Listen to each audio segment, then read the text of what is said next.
Teofilact. In Search of Meaning. The stories. I was born in a small town near the seashore. My parents wanted to have a child. It was not by chance. They wanted to have a child because they had fallen in love.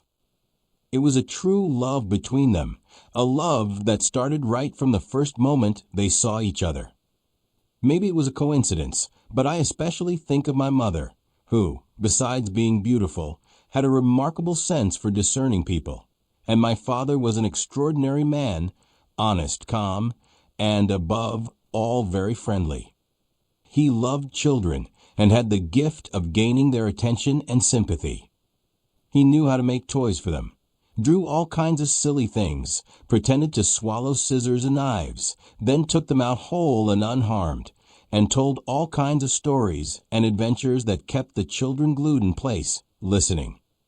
I eagerly awaited the evening when my father came home from work because after he ate, he would sit tired on the bed and continue the story he had started many, many evenings before.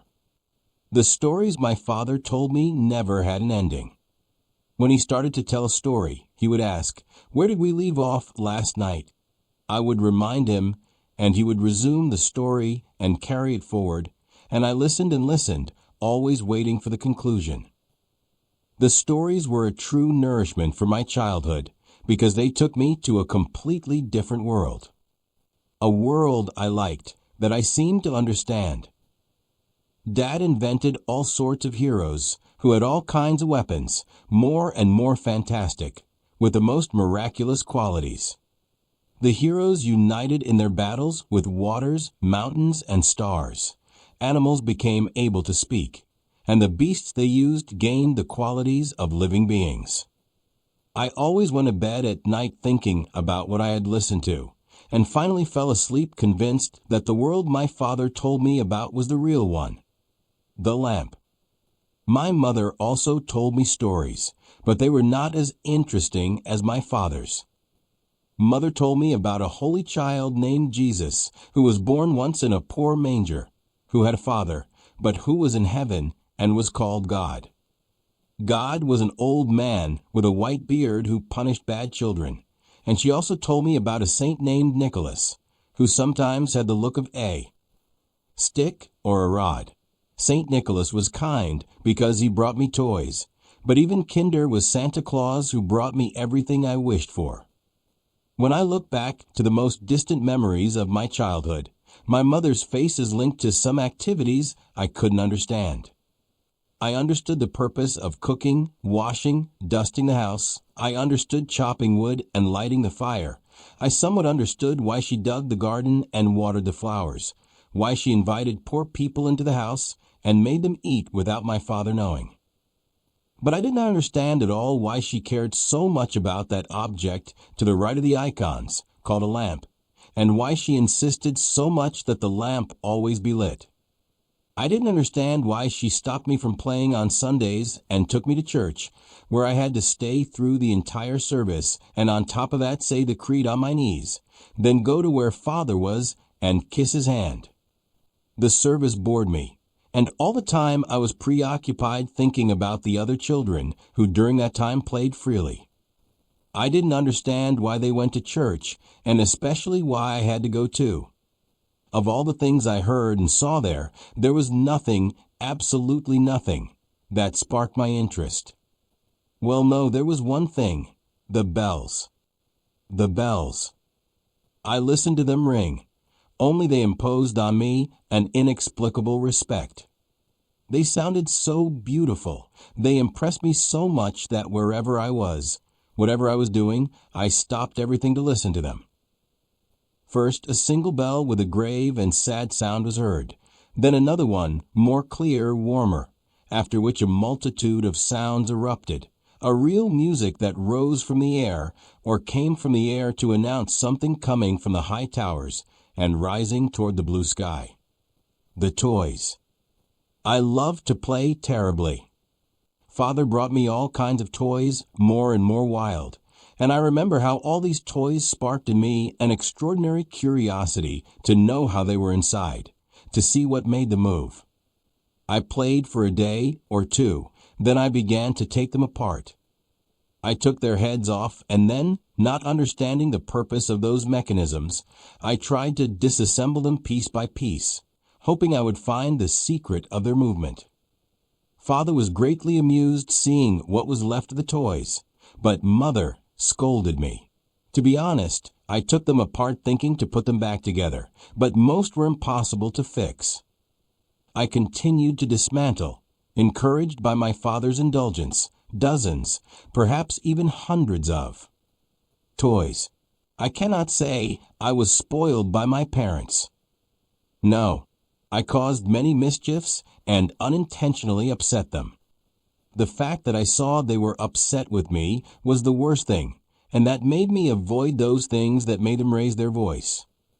Maybe if they had known how much I suffered when I saw something upset them, maybe my father would have stopped raising his voice, which simply made me tremble. I was not spoiled. On the contrary, the first years of childhood were overshadowed by the fear of them. I never told them because later, when I was in high school, they stopped raising their voice. What was important, however, was that I had stories and toys. Especially toys. Because nothing is more important now when I think of those years than the fact that they let me take apart my toys, that eventually even my mother got used to it and would come after me with a dustpan picking up the screws, wheels, and other parts left from the poor little motorcycles, cars, tanks, and many others. Of course, the secret was that Father had a store in which he also had a toy section, so the temptation for me was great, and Father, in his great love that surrounded me, never stopped me from taking the toy that attracted me. But as I dismantled, I realized that almost all had the same parts: screws with nuts, springs, and a few toothed wheels. I made this observation and stopped taking them apart to the last piece. I was content just to remove the shell. I turned the key, watching how the spring tightened, then I released it, and saw that the same spring started to unwind as the wheels turned. It was simple, and, especially when I saw that all were the same, I stopped taking them apart. My attention then stopped on the radio set. That device, that box from which so many people spoke, from which so many songs started, was a big question mark. And for a long time I made efforts of self-control not to fiddle with it, to see what it hid inside, because what was visible said nothing. At the same time, I realized that this device was not really a toy like all the others, because Father and Mother had it as something precious. And yet I couldn't resist the curiosity and decided to try to see what it hid. But without being seen by Father or Mother. It was the first time I wanted to do something in secret, without anyone knowing. I did not ask myself if what I was doing was good or bad. I still didn't know what good and bad were. 1. I was curious. 2. I had to satisfy my curiosity. And 3. I had to do it without my parents seeing me, because they would have stopped me. And one day, when no one was home, I turned the radio upside down, easily removed the cover with a screwdriver, and before my eyes appeared a multitude of bulbs, globes, and little spheres of all kinds and other curiosities I had never seen before. I understood nothing and figured it was useless to disassemble them all because there were too many, and it was clear it was made by grown-ups, not by me. So I returned to my games. I must say one clear thing. Mother didn't let me play with boys. Rather, she preferred me to play with girls, because boys, she said, would teach me bad habits and evil things, while girls were more well-behaved. By chance, right across from us lived two families, each with a daughter, Mayora and Lula. Mayora and Lula. They were both about the same age, but a few years older than me.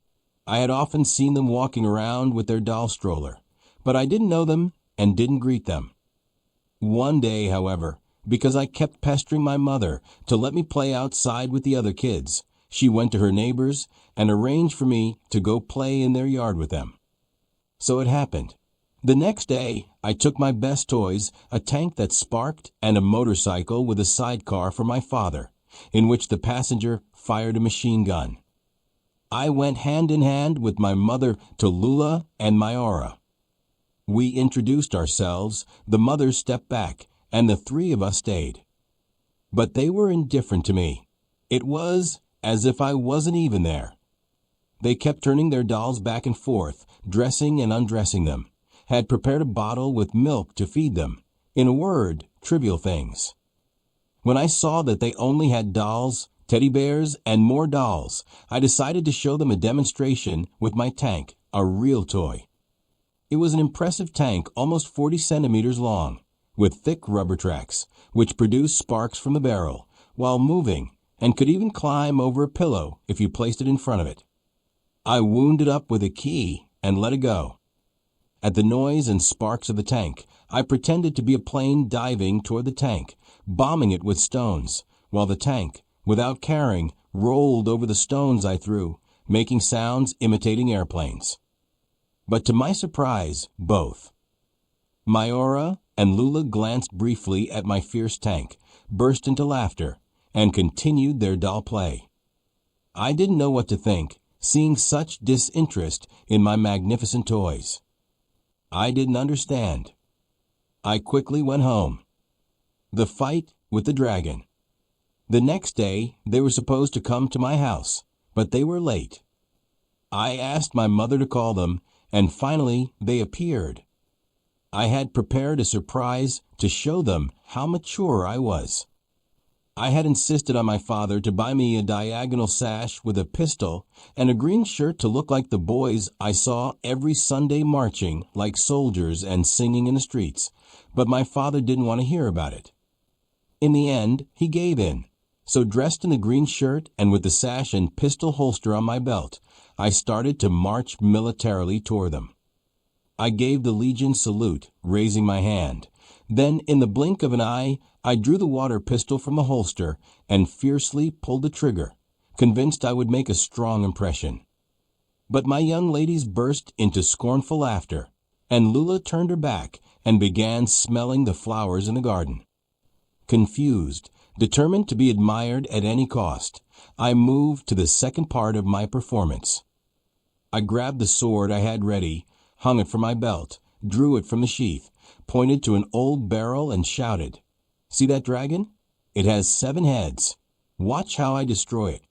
I let out a shout, rushed to the barrel, and with a ferocity I didn't know I had, I began to strike it from all sides, moving from one side to another, shouting battle cries. As I struck with the sword, my confidence grew that this time I would be admired. This thought excited me more, and I don't know what happened to me. But at that moment, I really felt like the hero in one of my father's stories, a hero who had come to face a 7-headed dragon to free the emperor's daughters from captivity. I still can't explain what happened. I clearly remember the long necks of the dragon, the open nostrils breathing flames, the leaps I made to dodge its bites. It was a real fight. At least I experienced it as such, because I no longer hit the barrel. My sword swung through the air, cutting off one head after another. I forgot about food myself, and that I was acting. I was at the height of fury. I don't even know if I shouted or not. Only after I cut off the 7th head did I shout, "And now the last head." I resumed my leaps, and after cutting off the last head, I collapsed exhausted, worn out from the effort I had made. Seeing me, Mayora and Lula ran to me and bent down to help me up. They kept complaining about why I had done that. But I was happy that I had defeated the dragon, happy that I had freed the emperor's 2 daughters. I was sweaty and panting, lying on the ground with my eyes closed. I felt both of them near me, and I was happy. I was their hero who had saved them from the dragon's captivity. Of course, now they would thank me. They wouldn't know how to find words of gratitude. And just as the hero married the flower fairy, so one of the 2 would be my wife. Yes, I would marry her. I would marry Mayora. because Lula had turned her back on me, and if I think about it, Lula didn't even smile when I bombed with the tank the other day, while Mayora smiled and watched more attentively how the tank rolled over the stones. So Mayora is beautiful, just like the flower fairy or the water fairy or the dawn fairy. Who really is Mayora? Meanwhile, I had calmed down. Mayora, my future wife. To see her, slowly opening my eyes, the flowering apricot branches to the right were Mayora. The beautiful Mayora. So fairy tales are true. Here it is true that everything, until now, was only preparation to enter real life. Father told the truth when he told stories. Only I thought they were his inventions. I sat up. Mayora was kneeling to my right. Lula was standing on my left. Mayora was smiling. Lula looked disdainful. Who is this Lula? Ah, yes. She is actually the old, which Baba Cloanta disguised as a girl. Why? To poison Mayora, perhaps. Lula might be the dragon's mother.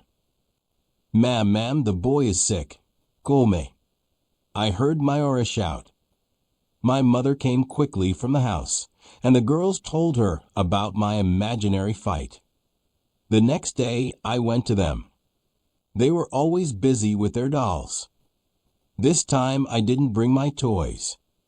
They took me into their play, treating me like one of their dolls. They had a tiny metal stove. They made me light the fire, and in small 5 to 6 centimeters pots, they prepared food and made me eat it. I still remember the bits of vegetables I had to chew when they set the table and made me eat. I swallowed obediently, without saying it wasn't good.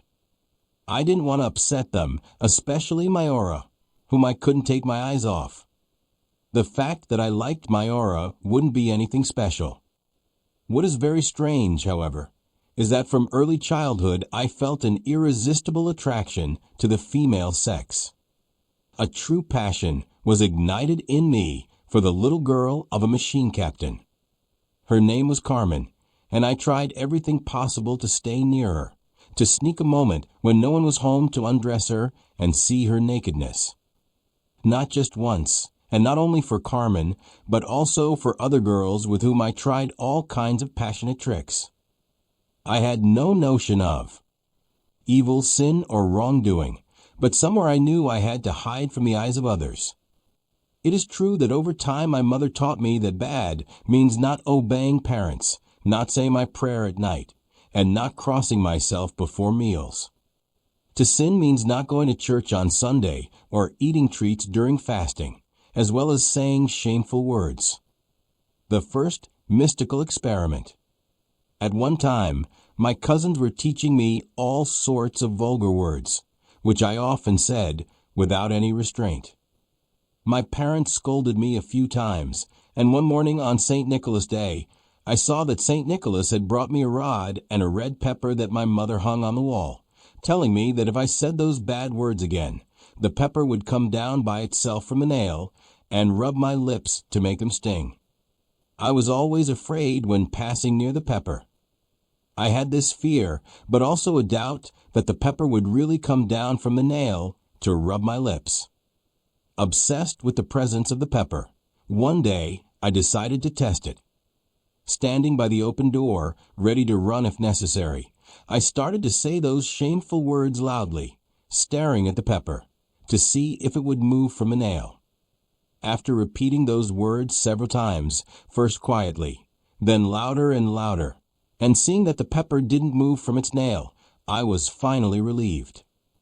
The fear vanished from my heart, and from then on, I didn't believe my mother's stories until about age 7, when we moved to Bucharest and I was taken to the patriarchal church where, in the porch on the western wall, there was a fresco depicting heaven and hell. There, in that porch, I first learned of the existence after death of two diametrically opposed places, heaven and hell. Yes, those devils with tails and horns made me shudder, made me begin to distinguish what I should and should not do to avoid ending up in hell.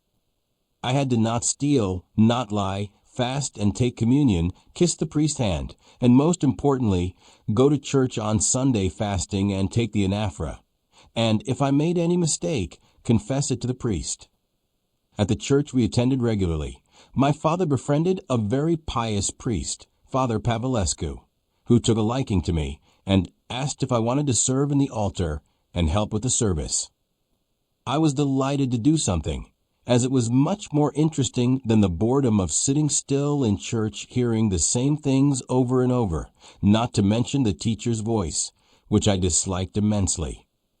So I stayed in the altar for many years, lighting the incense, cutting the prosphora for the anaphora, preparing the lamps, caring for the candles on the holy table, and walking down the church aisle holding a candle before the priest, who came out with the gospel or the holy gifts. Father Pavlescu's face remains tied in my mind to those moments when, during the consecration, he would kneel and often tears would run down his cheeks in prayer, just as Father Mihalcia's face is linked in my memory with counting money and his quarrels with a teacher and another priest. My first years of school were at the German high school St. Andrew. I didn't like studying much. I preferred playing to doing my homework, and my parents were very worried about my disinterest in school. I didn't like school, but I started to diligently look for storybooks and especially adventure books. The number of books I read grew. At that time, The Adventures of the Submarine Docks was popular. I looked for Jules Verne's books, but I especially liked Karl May's books, all of them, both adventures in the Orient and in the West. The following years are remembered by me connected with Irenelle, the beautiful Irenelle, and the delicate Gina, whom I kissed passionately whenever I caught them. While I was deeply in love with Gina, I met a monk from the Anta monastery in Bucharest named Arseny. My parents, in fact, were looking for another Arseny, about whom miraculous things were heard, that he had visions, that he knew people's sins with just one look, and he was an orator who electrified the audience. But it wasn't Arseny Boca my parents met, but Arseny Papasiak, a monk with a thick beard down to his waist, bright eyes, and penetrating looks. He was the one who guided me with his advice towards a life of abstinence and struggle against the acts of the body. He was the first to speak to me about the Pterikon, a book compiling the lives of the old hermits from Egypt, Jordan, Syria, and Greece. At that time, I loved Gina deeply, and all the threats Father Arseny told me were not enough to separate me from that girl. Also at that time, my parents helped a nun from a monastery in Moldova who was ill with lung disease. They covered her living expenses and medication for months. From that nun, I heard the first story that made me think and spark my interest. Vladimirescu. It was about the Tudor Vladimirescu monastery, shortened to Vladimirescu, which the nun Mary Nila told us was built starting around 1939-1940, all beginning from a miracle child who saw God and other saints with her own eyes, and who was given the task to build a new monastery from scratch, for and only for virgins. She also gave us a small booklet containing the visions of Mother Veronica, as that was the name of that child who, following the visions, had built a monastery with 2 churches and dozens of cells and other annexes. My curiosity was so great that I insisted on going with my parents to this monastery, which had become a real obsession. I left full of gifts, among which I remember a Persian rug, a large silver icon almost 2 meters tall representing Saint Mina, and a large gold cross that my parents wanted to personally donate to Mother Veronica. It was spring of 1949, and I was not yet 14 years old when one dark and rainy evening I stepped into the Vladimirescu monastery grounds. I was burning with impatience to see the one who with her own eyes saw God in the middle of a cornfield, the one who, with an extraordinary spirit of initiative, managed to build from nothing a monastery with over 200 nuns and sisters, all young around the age of 25 years. That evening I heard for the first time the Mother Superior, how everyone called her, and I cannot forget the powerful impression that angelic face full of smiles, those warm eyes, seemingly always bathed in tears, made on me. Everyone who came there had immense respect for her, and the nuns and sisters simply venerated her. Until that date, I had many doubts about the existence of God, but my visit to Vladimiresty was very meaningful because I had seen with my own eyes the fulfilled miracle. That is, both the monastery's realization in a very short time and the acquaintance I made with this Mother Superior, full of spirit and mystery, in whose eyes God and many saints were reflected, among whom John the Evangelist appeared most often. I cannot forget that Saturday morning, on the eve of the resurrection, when Mother Veronica received us in her office. She already knew about the gifts brought by my parents, but did not know about the golden cross they wanted to hand her personally. She welcomed us full of grace and joy. She had an infectious way of laughing and smiling. She was a charming face. We all shook hands and introduced ourselves, and my father took out the golden cross and handed it to her. Well, she was so moved that she laughed and cried like a child. She knelt before the icons, giving thanks, then followed. Something extraordinary for me. She rose from her knees, rushed toward me, kissed me on both cheeks as if I had given her the cross, and said, "You are our child, the child of the Mother of God. You will be ours." I was so moved, so impressed by these words, this gesture so flattered, that tears started streaming from my eyes. I hid my face in my hands, and in my heart, at that moment I decided to end my relationship with Gina, to pursue theology, and to become a monk.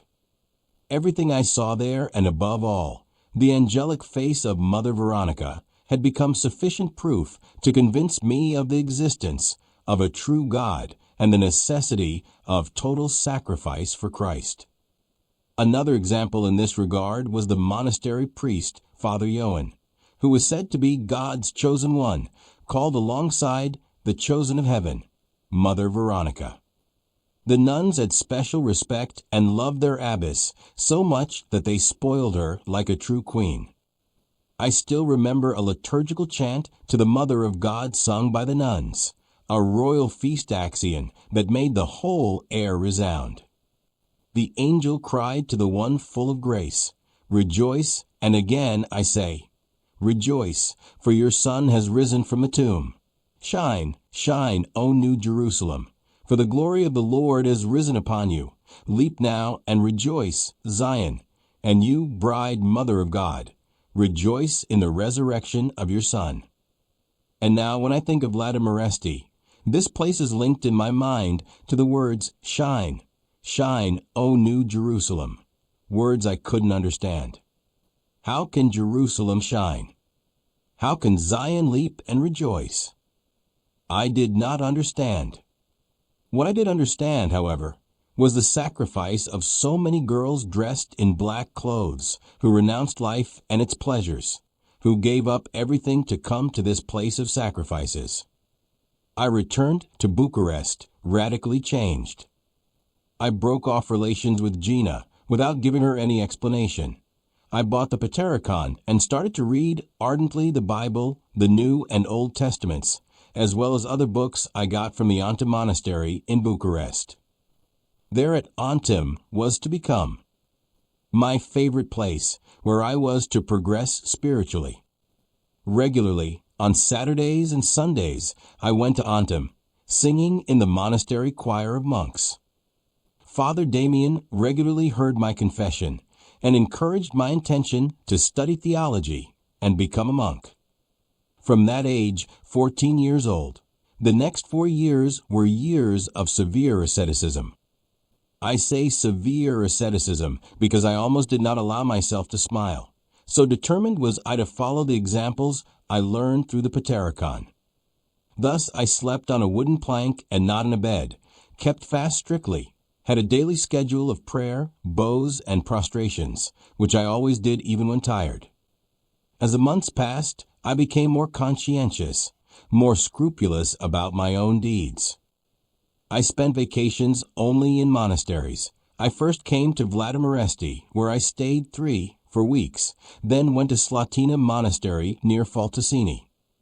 At Slatina Monastery, the abbot was Archimandrite Cleopa, a unique figure by nature because he possessed a rare ecclesiastical culture.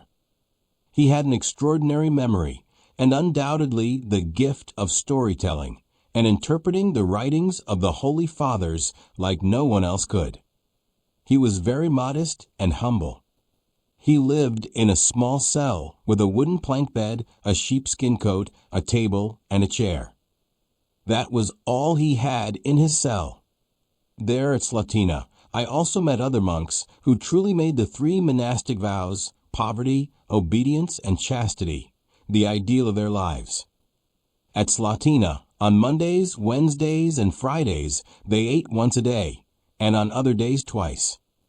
The services were according to the strictest typicon, allowing no iota to be missed in the service. At midnight, after 12 a.m., they held matins, which lasted about 2.5 hours, and in the morning from 6 to 8, the Divine Liturgy was celebrated. Attending Antem Monastery regularly, one day on November 8th, the day of the Holy Archangels Michael and Gabriel 1950, the Bishop of Antem who lived there clothed me in the anagnost, and thus every Sunday I became a pillar in the Episcopal service. Shortly after, His Grace Teoctist took me to the Patriarchal Church as an anagnost, and so every Sunday I was given the Stacarian and the Aurarian, which I crossed on my back as prescribed.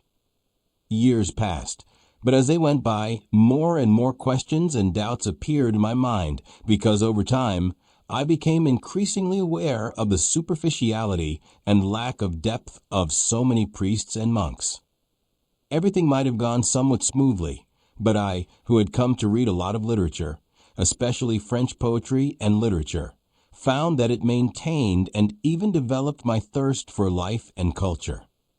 I lived in an eminently religious atmosphere, but one cannot fail to notice that even those in monasteries lived outside the deep meanings and significance of the texts of the New Testament and other ecclesiastical writings. On the other hand, within me, I constantly deciphered the thirst for femininity, and the dear image of Gina often visited me in my dreams. I spent 4 years realizing the precepts of asceticism, during which I did not even allow myself to look at any female person. But the thirst for femininity overcame me, and one good day I went to my old love, Gina, declaring my love again and asking her forgiveness for the long pause in which we were separated. Gina, who cared a lot for me, preferred to forget all the bitterness of abandonment and came back to me. This reunion with Gina seriously impacted my plans for higher studies. Theology did not attract me. I do not know why I had a repulsion for the accumulation of cold theological data, and then, because of my passion for the female sex, I considered myself unfit to serve the altar in the future. Thus, I decided to study architecture. The abandonment of the idea of studying theology was also due to the many conflicts I witnessed among church people, but the most unpleasant were those between Vladimiresty and Slatina monasteries. At Vladimiresty, Father Johan introduced an innovation contrary to Orthodox tradition.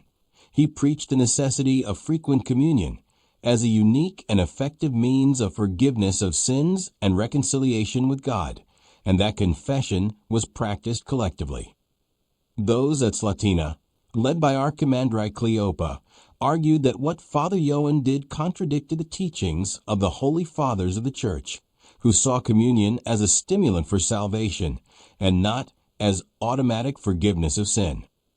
The very Reverend Cleopa once signed an article in a theological magazine combating the miracle mongering at Vladimiresty, as well as the fact that it was a monastery only for virgins. Witnessing this duel, I naturally sided with those at Slatina, who, through their conservatism, had the guarantee of the Pedalion, that collection of norms and guidelines regarding the penance of sins through vows and withholding from the holy sacraments. Having decided to study architecture and not theology, as I had promised Mother Veronica, I went by train to Vladimiresty to tell her about my change of plans. I remember entering Mother Veronica's office and telling her my decision to study architecture. When she heard this, she got up from her chair and said, "Very well, you will be the architect of the cathedral we want to build later. But you know what? I cannot see you married with children around you, so you will always remain ours." This was the embodiment of joy and purity on Mother Veronica's face. I owed my return to the church to her, but seeing in myself such thirst for femininity and sexuality, this reality that characterized my life, I no longer saw myself worthy to pursue theology, and rather than become a married priest, I preferred another faculty. Gina and Puica. Thus, I entered architecture in 1953. I loved Gina with the same ardor in these adolescent years, just as intensely as in childhood. But as time passed, my love for Gina diminished. I did not like her superficiality. She had no interests other than fashion and adornments. She was far from understanding me, and at a tea dance, I saw in a mirror that another young man kissed her, and when she came to me after that dance, she said nothing. This lack of sincerity, this style of worldly flirtation, and lack of seriousness made me stand up and leave while the dance was in full swing. I broke up with Gina, and soon I was going to fall in love with Puica, a very smart girl who smiled all the time. I was in my first year at university, and she was in her penultimate year of high school. She came to my auditions at university, where I organized weekly symphonic music auditions. I chased records, made the posters announcing the program, and did the presentations. I liked to speak freely, holding only a sheet of paper where I sketched ideas and wrote dates. Puica always came to auditions. She had her place in the amphitheater, and her presence gave me wings and inspired me. Puica was a strange creature. She valued me, but I saw sadly that she did not love me. She was always absent-minded, thoughtful. It was a true mystery to me. Student of architecture. At university, I benefited from a favorable, liberating atmosphere, a true release from the heavy, corrupted atmosphere of high school, where I had lived the Stalinist atmosphere of slogans upon slogans, wall newspapers with articles that had to be changed weekly, meetings upon meetings, and endless convocations for all sorts of stupid demonstrations, whose purpose and meaning I could not find. Maybe because of this, I had the lowest grades in Russian language. At the Faculty of Architecture, however, I breathed easier. I got rid of slogans, wall newspapers, demonstrations, and weekly high school meetings. As a member of the UTM, I participated only once a year in the General Assembly for electing the secretary and the UTM committee. I was a diligent and conscientious student, but without brilliant results. I was, admittedly, among the students considered gifted. I, however, did not consider myself very gifted and was always disappointed by my own work. If I had some talent, it was for watercolor, which gave me great satisfaction, and my works were often displayed in exhibitions of the best sketches. But my passion, which had started back in high school for physics, I continued in university. I avoided the physics faculty because of the many numbers and calculations that prevented me from making physics what I wanted it to be for me. That is, a means to explain living phenomena, life phenomena, and psychic phenomena. I especially liked molecular and atomic physics, and Mendeleev's table was for me the mirror, the key explaining the differences and similarities between people. The first friend. At that time, I found my first friend. He was a monk from Anta Monastery named Andrei Scrima. He was 7 years older than me, but had an exceptionally vast culture. This man was indeed an encyclopedia, but he was not the type of a library mouse. He was a man who sought essences, meanings. He was a man who dug into symbols and metaphors. My great surprise was the way he understood Christ. Brother Andre saw in Christ the life-giving spring, the living water, the trumpet of the vine. For Brother Andre, Christ had 3 moments of special significance during his life. The first was the wedding at Cana in Galilee, where he turned water into wine. The second was the Last Supper, where he turned wine into blood. And the third was the Transfiguration, the moment of the change of face on Mount Tabor, where Jesus went up only with 3 of his disciples, John, Peter, and James. At this third moment, Brother Andre saw the symbol of human spiritual evolution because Christ chose the mountain, implying ascent. That is, the personal effort of spiritual growth.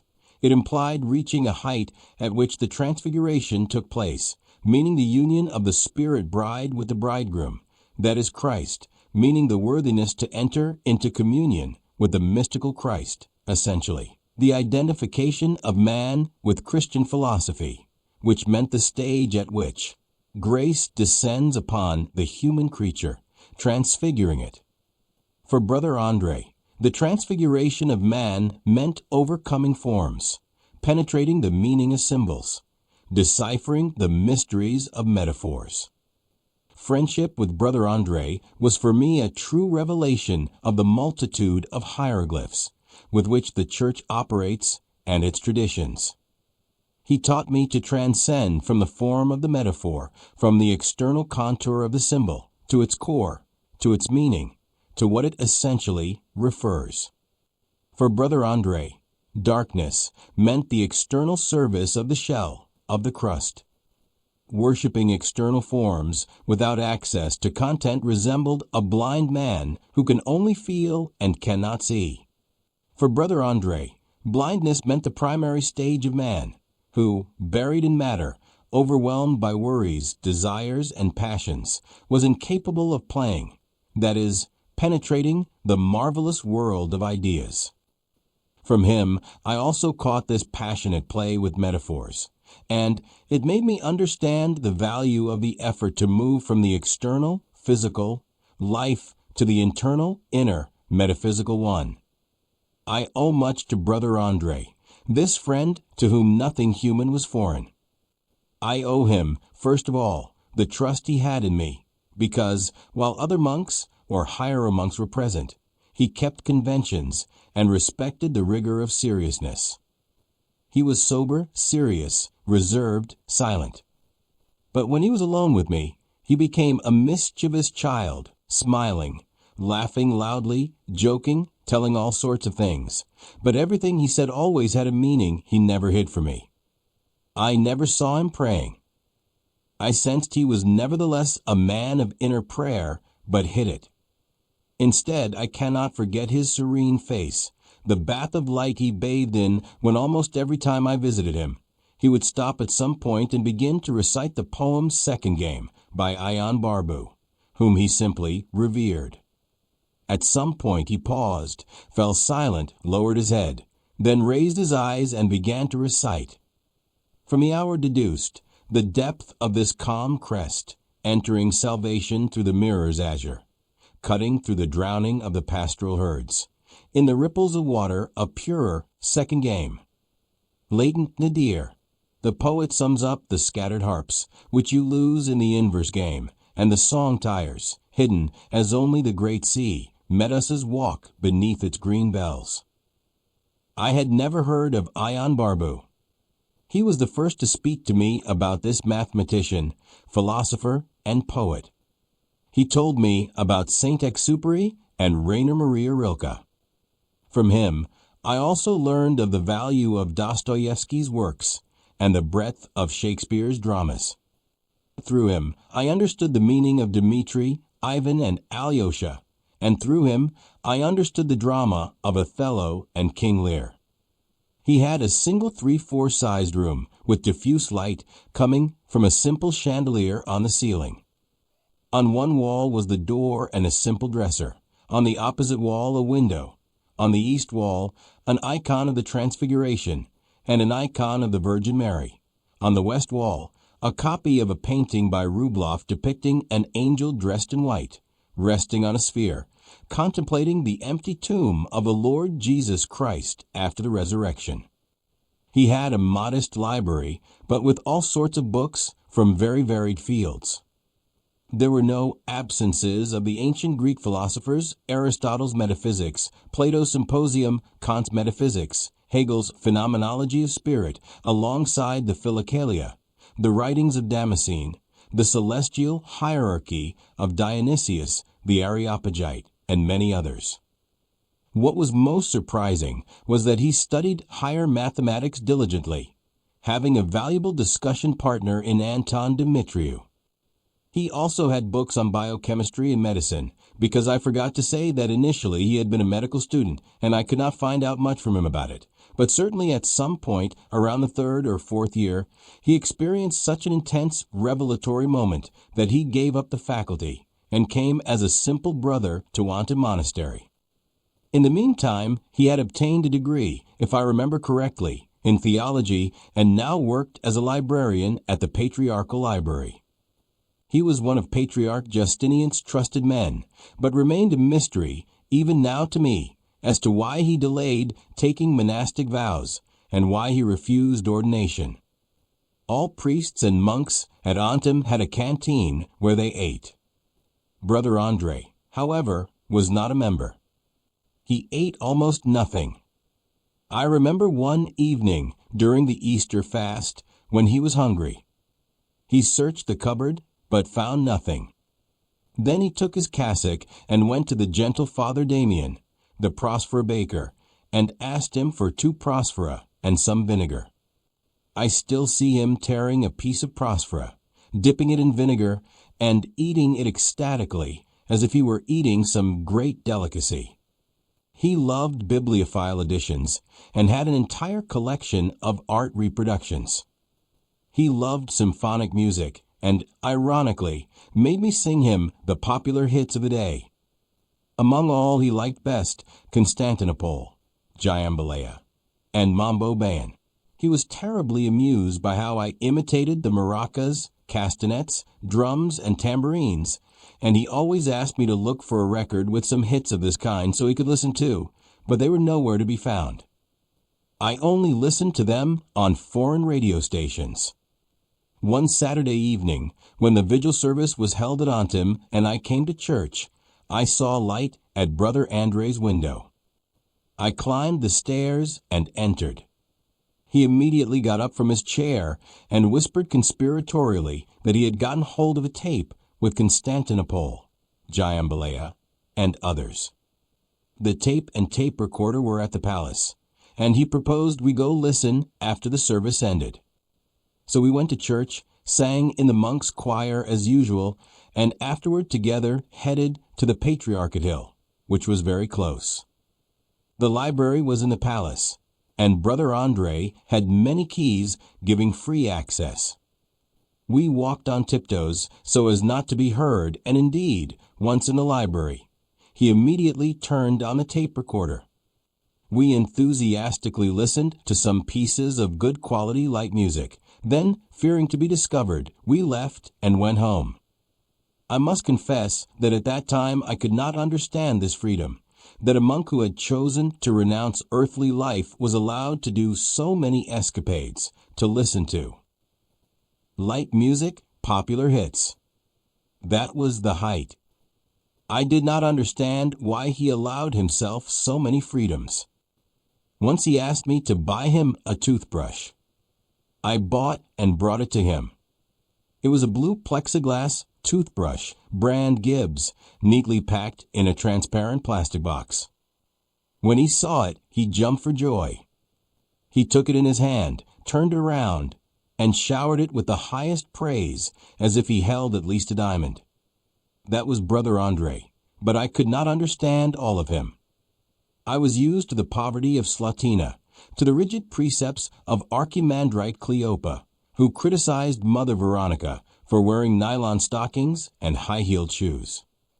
I was, in fact, in the spirit of all the Patericon fathers who excelled in renouncing all the pleasures of this world, even renouncing what was beautiful and belonged to man. From Brother Andre, however, I learned that all achievements of science and art could be assimilated, known, and loved because they are part of the category of values represented by everything called discovery and creative work. From Brother Andre, I learned not only Ion Barbu's poetry, but also the value world of Brancusi's creations. There was even then a circle of exceptional people, including Professor Marinescu, Dr. V. Voiculescu, Dr. Debija, Architect Joja, Father Benedict, and occasionally a priest named Daniel appeared among us. The first spiritual father. Father Daniel had the most interesting way of maintaining relationships with his friends. He had the most distinctive and strongest personality. He possessed a psychological structure of unmatched strength, armed with vast culture and a highly selective spirit. He had a special style of understanding the Christian's mission. According to him, a Christian must know how to be in life a lion, an eagle, an ox, and an angel. A person had to embody in their being the holiness and purity of an angel, the submission and patience of an ox, the height of thought of an eagle, and the combative power of a lion. Indeed, if there was one thing that characterized Father Daniel, it was his combativeness. He loved contentious discussions, liked defending the core principles of Christianity, and could not restrain himself from combating Marxism in his sermons. More directly or more circuitously, with finer or more caustic ironies, he accused the ideology of the state leadership in his sermons. We became friends at a party when he threw at me the most disdainful words I had ever heard until then. He had a small circle of friends with whom he carried on a fruitful exchange of data and ideas. Father Daniel proposed a spiritual retreat of 10 days at the Rurau Hermitage, where he was abbot. It was my second year at university. I had finished exams, and after the military service month was over, I, together with my closest friends and colleagues Ney and Maluka, met at Slatina Monastery, dedicated to the Transfiguration. Together, we set off on foot over the mountain toward Rurau Hermitage. It was a journey I will never forget amidst the picturesque nature typical of our mountain regions. We had many adventures, especially in the last part when it was already quite dark, and we had to cross a forest with trees knocked down by storms. It was September 3rd, 1955.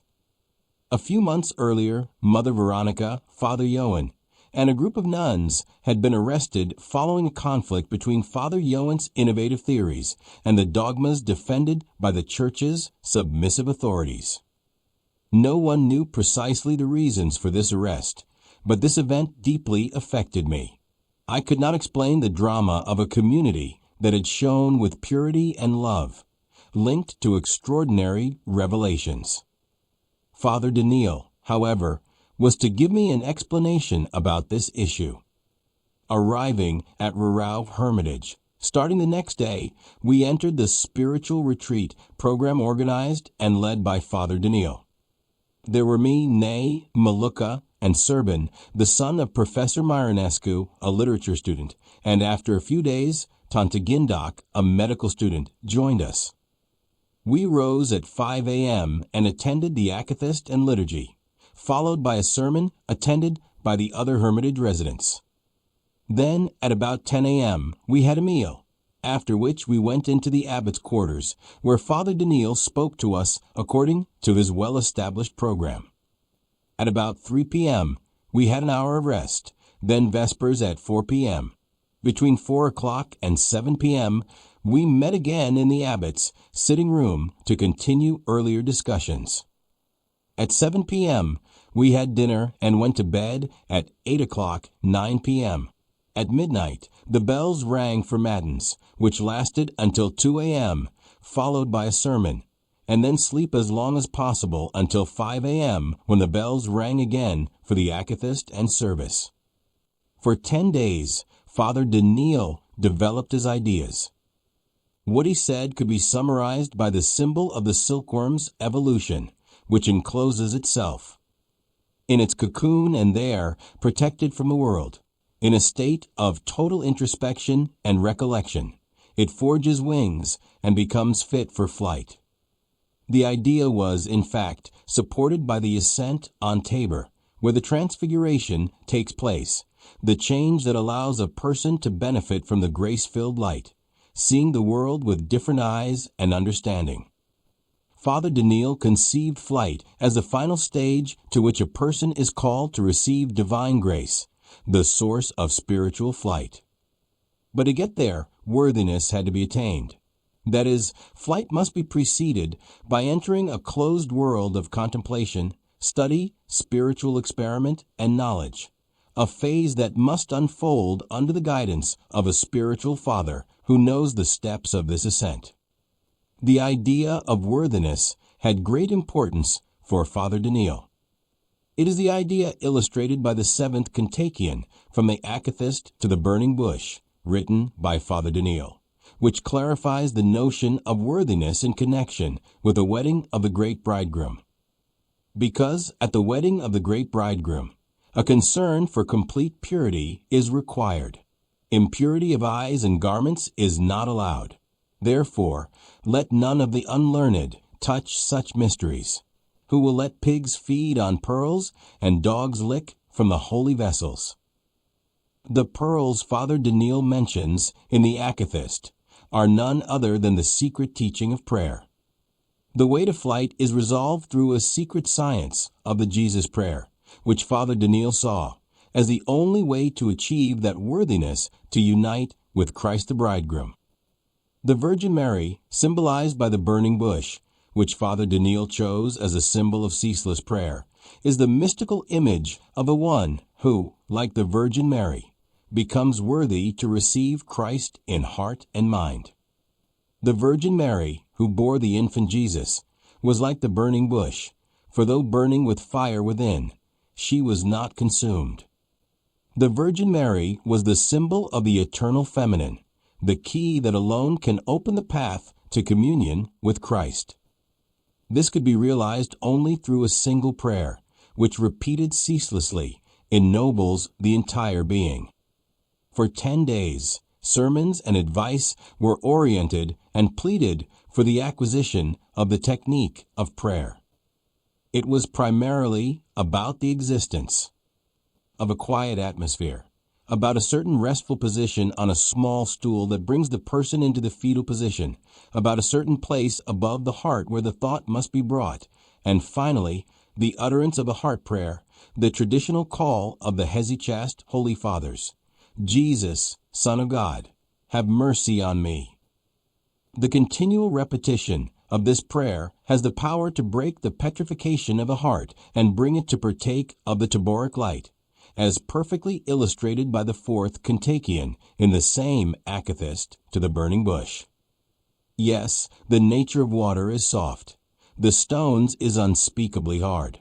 But the water jar hanging above the stone, with its dripping from suspension, from the drop of the water grain, pierces the hard stone. Then began the appeal to the Holy Virgin and Bride.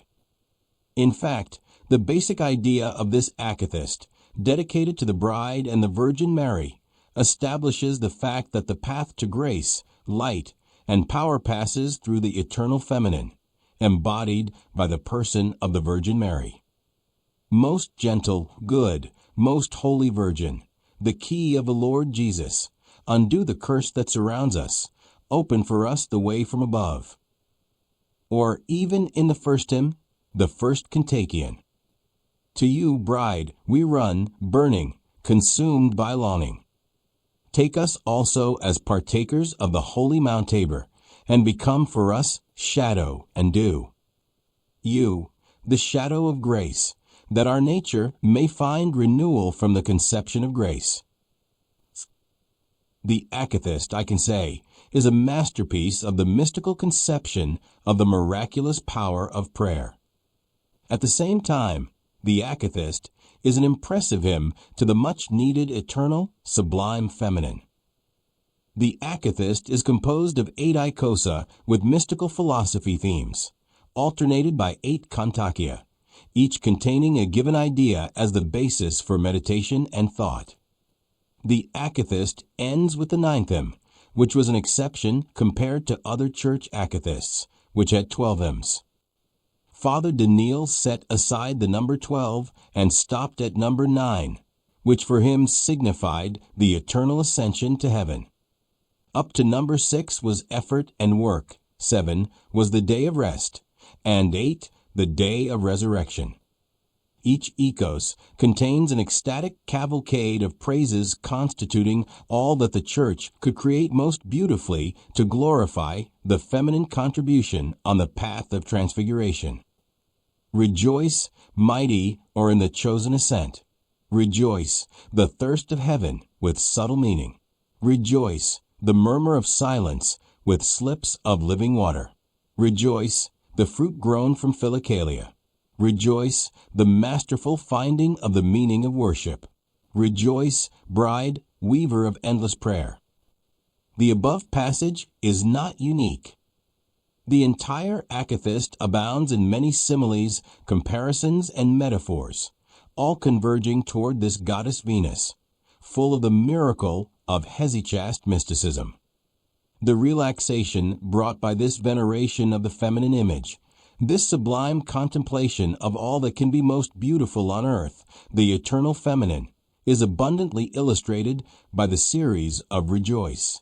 In the 5th ikos, Rejoice, sweet flame and keenness of the chosen one. Rejoice, the axis of heaven and the morning star of understanding. Rejoice, the breaking of thoughts and the vain hive. Rejoice, the unseen mirror beyond the body. Rejoice, the inner chamber of my soul. Rejoice, the wonderful palace of the remembrance of God. Rejoice, the lute of the heart under the bow of thought. Rejoice, the song of 5 strings playing as one. Rejoice, the unspeakable music of the second birth. Rejoice, the silent feast of perfect knowledge. Rejoice, the betrothal with the name of wisdom. Rejoice, bride, weaver of endless prayer. These were 10 days, true feasts of clarification and deciphering many meanings. We marveled at Father Daniel's care and dedication to us. But we also found out why, for a dream of his. He dreamed of a hermitage, a complex of cells with unified wooden architecture, there on the mountain peak, on Mount Rarau. He dreamed of a hermitage with exceptional people, prepared in every respect, knowledgeable in culture, art, science, and theology. He saw in us, who came to him, the future members of the brotherhood he wanted to lead. He told us, we must not be many, few, but of quality. If we were 12 united in thought and deed, we could overturn an entire country, even the whole world. The penultimate day of our stay was a total fast day. He heard our confessions individually, and the next day, September 14th, the day of the Holy Cross, he celebrated the Divine Liturgy and gave us communion. By then, we were terribly hungry. My stomach was growling, and I could hardly wait for the service to end to go eat at the refectory, where we ate in a communal hall. I ate so much then that I could no longer stand straight. I had to lean over because I was so stuffed. First, I ate a sour soup with whey and cream, boiled potato salad with onion slices, porcini mushroom stew with polenta, sheep's ricotta mixed with raspberries, and for dessert, honeycomb, which I ate with the wax as well, being so hungry. Until then, I had studied St. Maximus the Confessor, Philokalia Volume 2, the most profound thinker of Orthodox mysticism. I continued with Volume 4 of the Philokalia, with which I most identified the writings of St. Hesychius, the Sinai.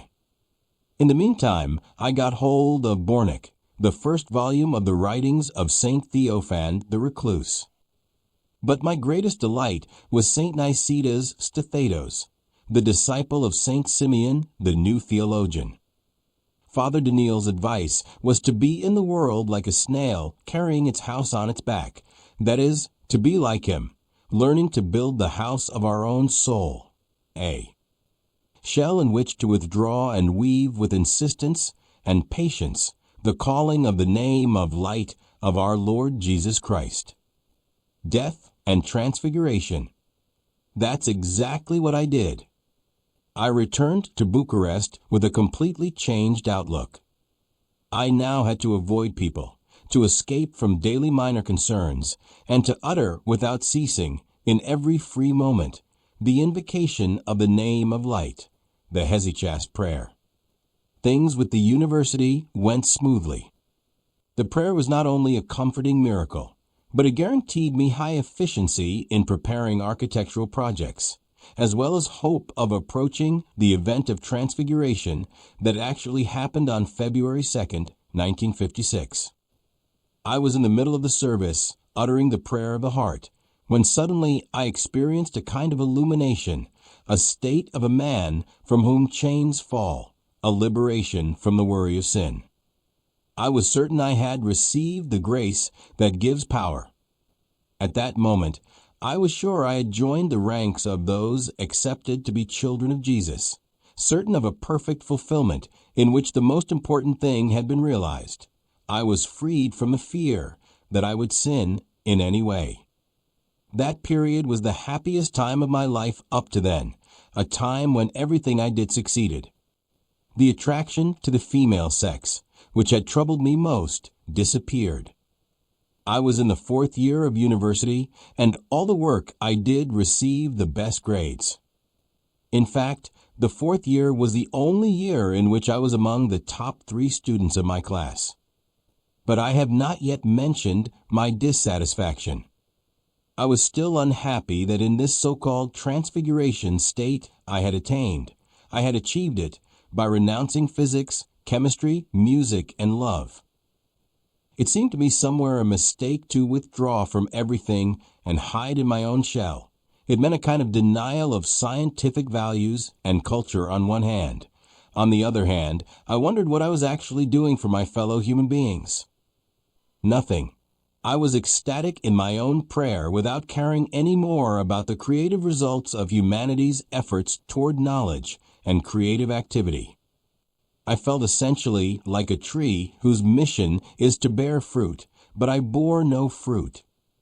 Until my lack of participation in the joys and pains of those around me slowly but surely led me to a tragic outcome. Rebellion. Rebellion. Yes, I rebelled. The rebellion erupted one day I will never forget. It was a Sunday after I had left Antum, going home. I was troubled by so many injustices I saw around me. I was walking on Justitier Street toward the tram station. At one point, I remembered that somewhere in one of the prisons was locked up Mother Veronica, the abbess of Vladimiresty. That angelic face was lying behind bars, in despair and fear, and I rebelled against this protective God who does not feel or see. I rebelled against the God who lets good people become prey for beasts. I rebelled against the Philikalias, against all mystical practices that had no power at all to change those around them. What are, in essence, the criteria for selecting the chosen? The criterion of selection being only those who pray could not be real. There must be another God who appreciates those who do something for their fellow humans, and not those who only pray and do nothing else. The rebellion meant for me a terrible fall, because I no longer had in what or in whom to believe. Meanwhile, my parents sold the house in Bucharest and the furniture, and each retired to a monastery. My father to Slatina Monastery, my mother to Veritek. I moved into a small room at an Armenian woman's. It was spring of 1958 when I met the niece of my hostess, named Emma. At first sight, we mutually liked each other. Soon Emma's love became a true passion for me. She was married and had a child. She was 2 years younger than me, and in the face of this intense love, I felt happy, saved.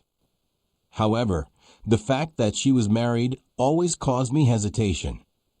Our secret meetings in the room where I stayed became oases of long embraces and warm hugs. But I avoided the bed. Descent into hell.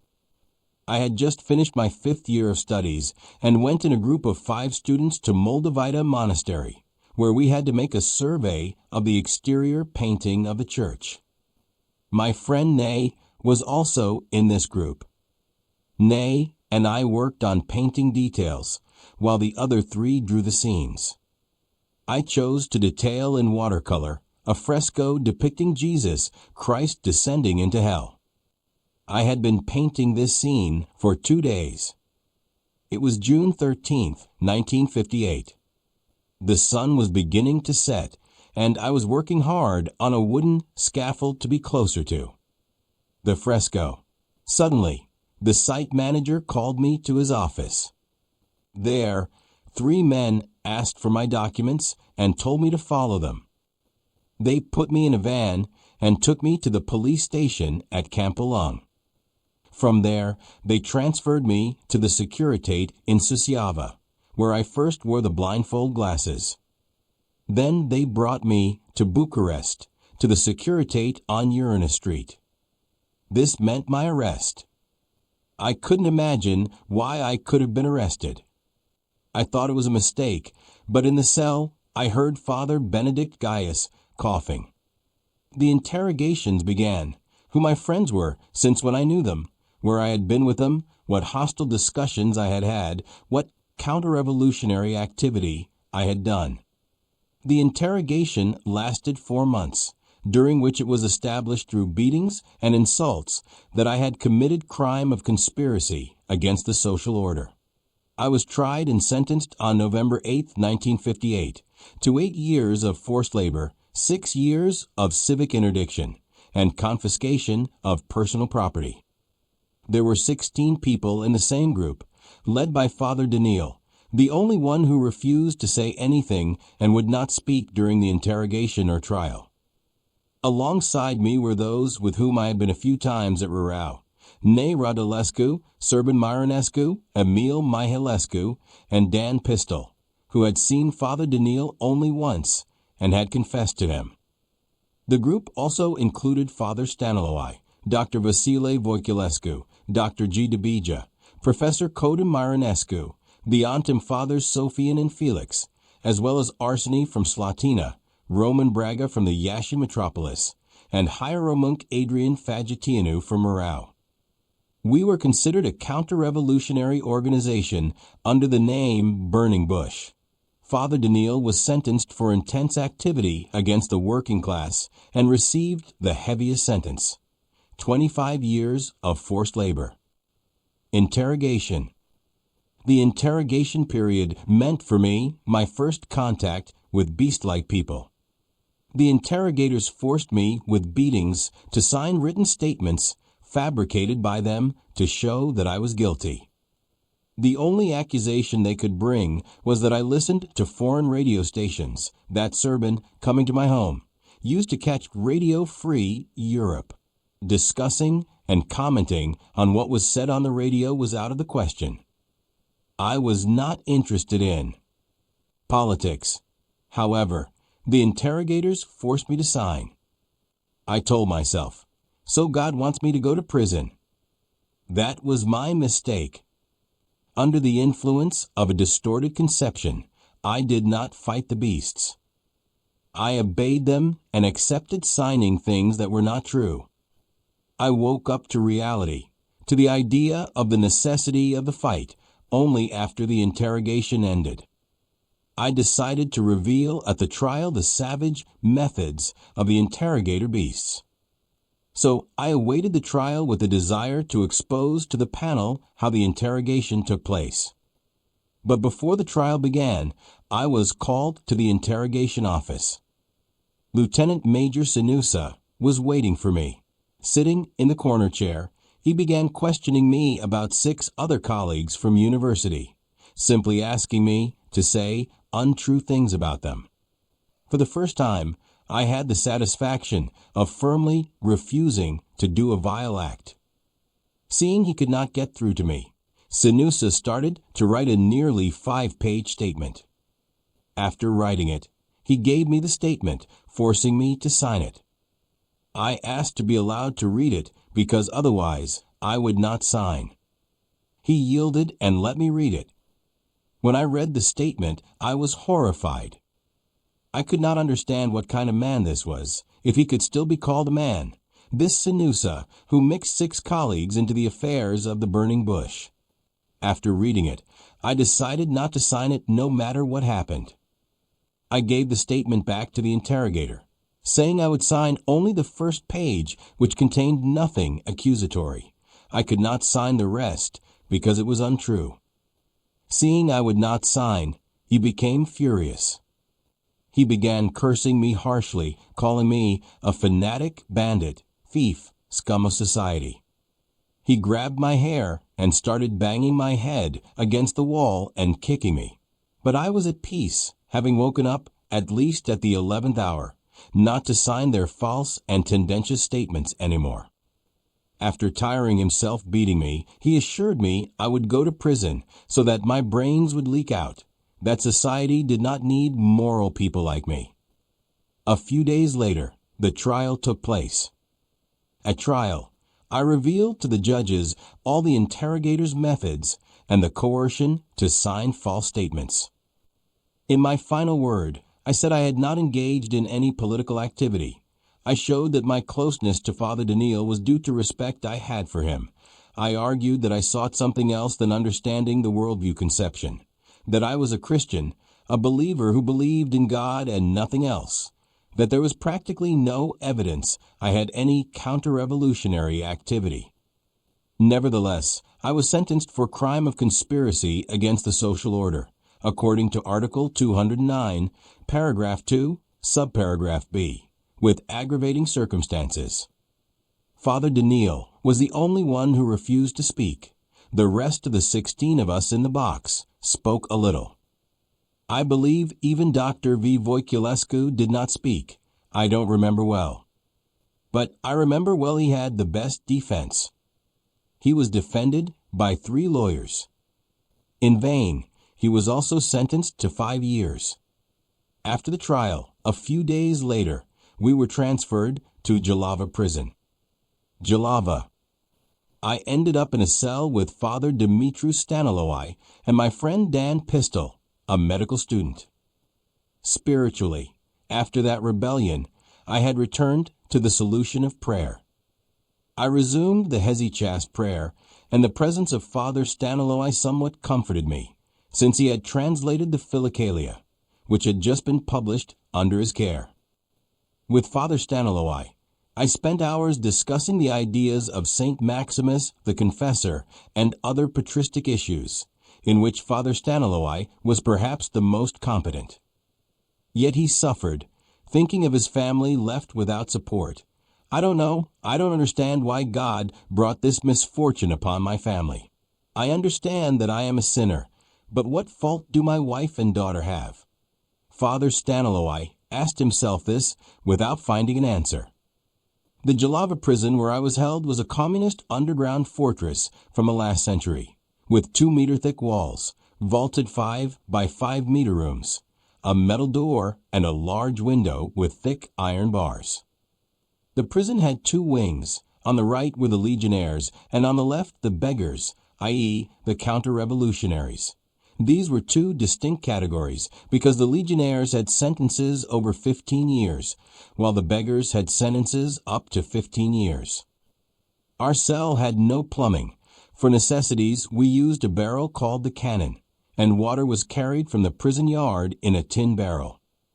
I arrived at Jalava on November 8, 1958, and stayed in a cell with Father Staniloae, with whom I relaxed by discussing the Holy Fathers, and especially Maximus the Confessor.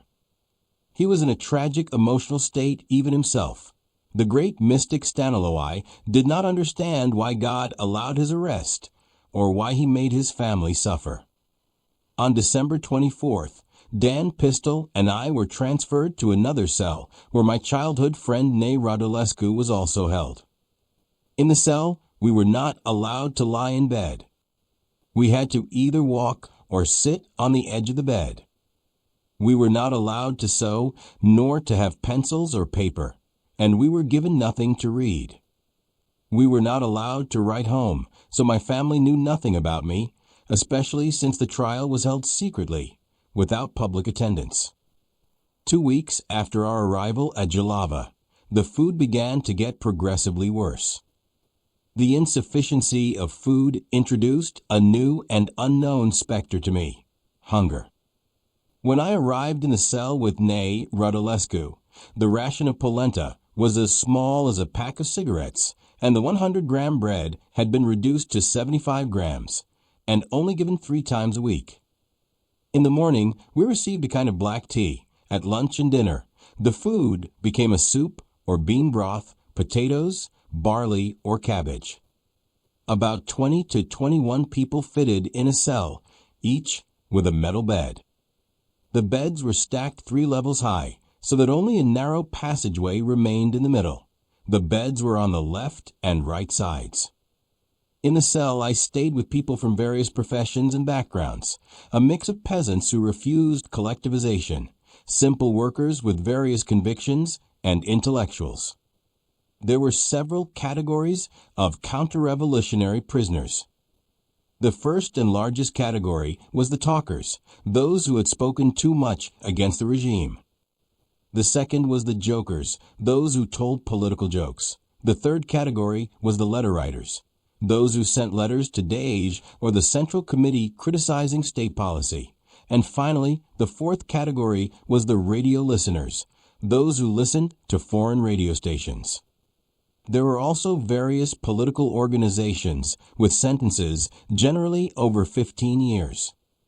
The legal concept of a counter-revolutionary organization involved not only the existence of an organization with a name and a program, but it was enough that 3 people were involved in the trial for it to be considered an organization.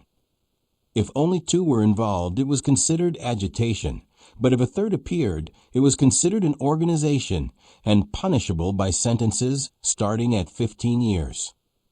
Everyone who came there was a victim of denunciation. Each had a snitch, as they were called, who had submitted a written testimony to the Securitate. In our group called Burning Bush, there were 2 traitors who informed on us. One was Dan Iliescu, a former university colleague, expelled due to 2 failures in mathematics, and a lawyer named Raul Radulescu. Both infiltrated our group through false friendship, especially Dan Iliescu, who had come with us one summer to Arau Hermitage. I should open a parenthesis to say that for me evil did not exist before arrest. I had not dealt with evil people nor believed in their existence. I did not believe there were people who deliberately do harm to others. I did not believe in snitches and traitors ready to do anything for money, a star on the shoulder, or some favors. I did not understand how such a thing was possible and consequently did not believe it existed. However, the arrest was my contact with such beastly people. The first contact was with the interrogator Sinusa, who was ferociously cruel. He cursed me, humiliated me, beat me, and tried to find an accusation in anything I said, interpreting my words to create evidence of an offense. My attitude toward Sinusa was patience, tolerance, forgiveness, thinking that the crucified one prayed for his enemies because they were not aware of their evil, and I would also say, "Forgive them, Lord, for they know not what they do." Yet, as I said before, during the interrogation, I came to realize the reality was different.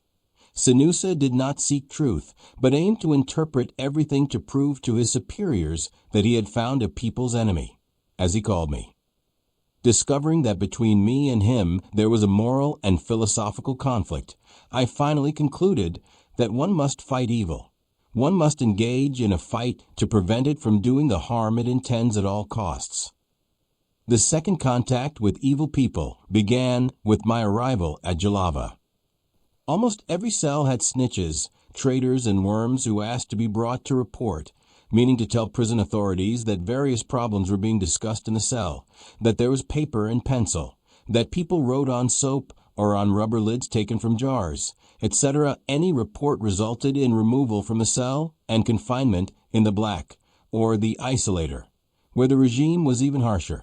No bed, sleeping on boards, eating once every 2 days, and no right to air the 1 hour walk we were entitled to under regulations. I could not love such people as Scripture says we must love our enemies and do good to those who hate us.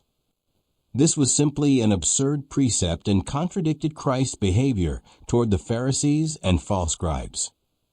Christ did not treat them as friends, nor did he prove in any way by his behavior that the Pharisees should be forgiven. On the contrary, Christ said, "Woe to you, for you are like whitewashed tombs on the outside, but inside full of decay." He called the Pharisees brood of vipers and children of the devil, emphasizing he had nothing in common with them. Thus, "Forgive them, Lord, for they know not what they do," appears alien to the polemical and combative spirit Christ showed during his brief time among men.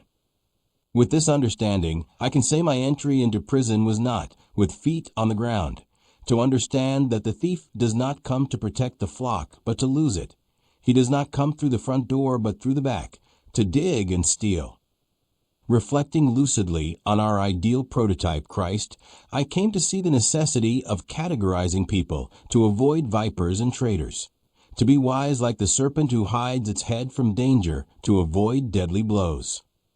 With these thoughts, reflecting deeply on reality, began my process of understanding the conflict between good and evil, light and darkness. With these thoughts began my knowledge of a reality with profound meanings, a reality I was unaware of until the moment I was arrested.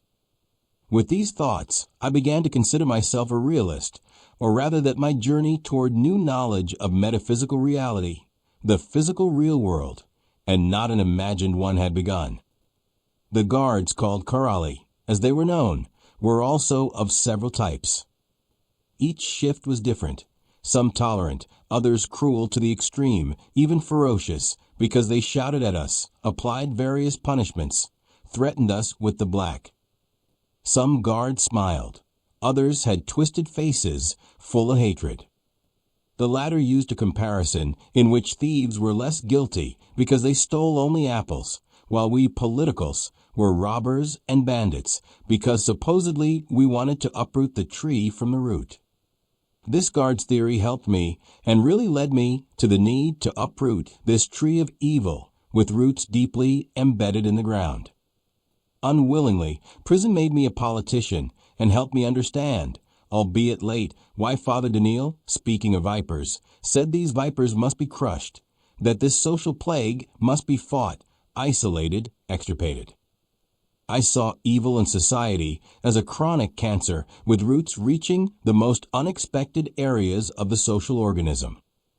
Thus, Jalava, with its thick cold walls, its informers and snitches, made me change my outlook to look around and understand the drama, the tragedy of this world's destiny, its true face, which was essentially in conflict with the true face of God. It was my period of tragic revelation, a sad realization that my tragedy was essentially a reflection of humanity's great tragedy. I felt smaller than ever, but in this pattern of my existence, I could now read the great drama of history, the struggle between oppressors and oppressed, the ruling classes dictating over the lower classes to gain power and accumulate as many material goods as possible. Dilemma, the dream or reality. I looked back at my searches for spiritual ennoblement and saw myself like a clumsy bug, interested only in its own problems and unable to see reality, the harsh reality of the world. I thought of Brother Andre Scrima and saw him as a dreamer child who had no clue about the harsh and painful reality of conflict.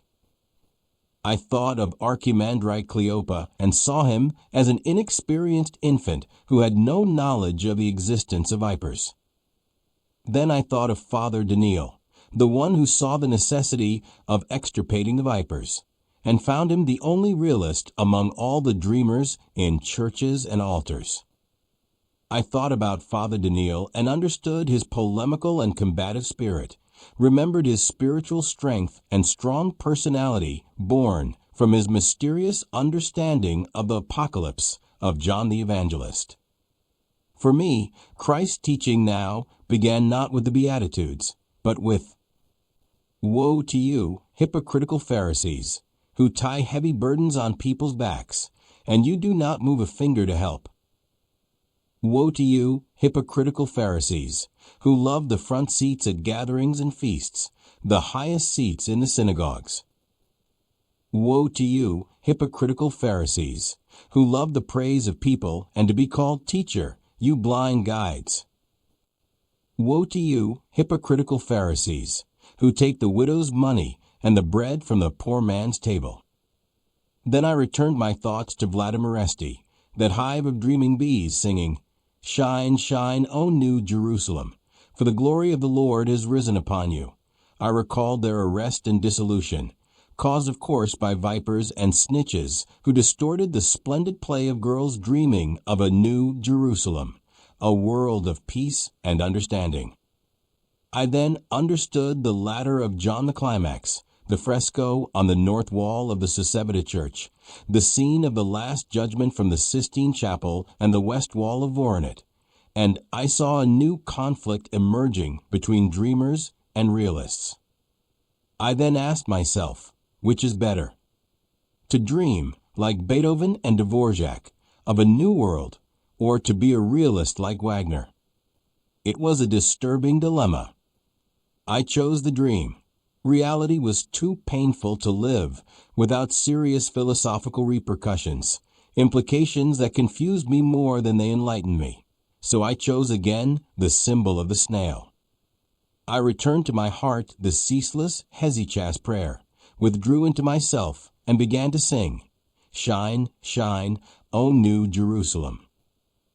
I brought the New Testament back to its dreamlike appearance and began with the beginning. "Blessed are the poor in spirit, for theirs is the kingdom of heaven. Blessed are the meek, for they shall inherit the earth. Blessed are the pure in heart, for they shall see God. Blessed are the peacemakers, for they shall be called sons of God. Blessed are those who hunger and thirst for righteousness, for they shall be satisfied. Blessed are you, when they revile you and persecute you for righteousness' sake, and say all kinds of evil against you falsely." I was comforted about the assurance of my blessedness, but I did not quite agree that the reward would be in heaven and not on earth. Wouldn't God also have the ambition to establish a new social order on earth? Why this divine abandonment of His own creation? Why so much turmoil, hatred among people, fear, repentance, churches? Why is the Eucharist a mystery? Why does soteriology extend over millennia? Why an old Jerusalem that must be destroyed and not a preferred Jerusalem from the beginning, as is the Creator? I wanted a dream, but could not because hunger had become an obsession. I wanted to, but could not because of the conflicts in the cell among prisoners. I wanted a dream, but could not because of the threats and screams of the guards, screams that made me tremble. I tried to dream, to bring back into my heart and mind my earlier convictions, but hunger, cold, and fear prevented me. What I lived in the reduit of Jalava was like a sinister wind foretelling a devastating, terrifying blizzard. The blizzard. After 10 months in Jalava, on August 14, 1959, I was called from a list along with hundreds of other prisoners and transported by train, then by ferry, and disembarked somewhere on an island in the Brarila swamp, in a labor colony named Stoyanesti.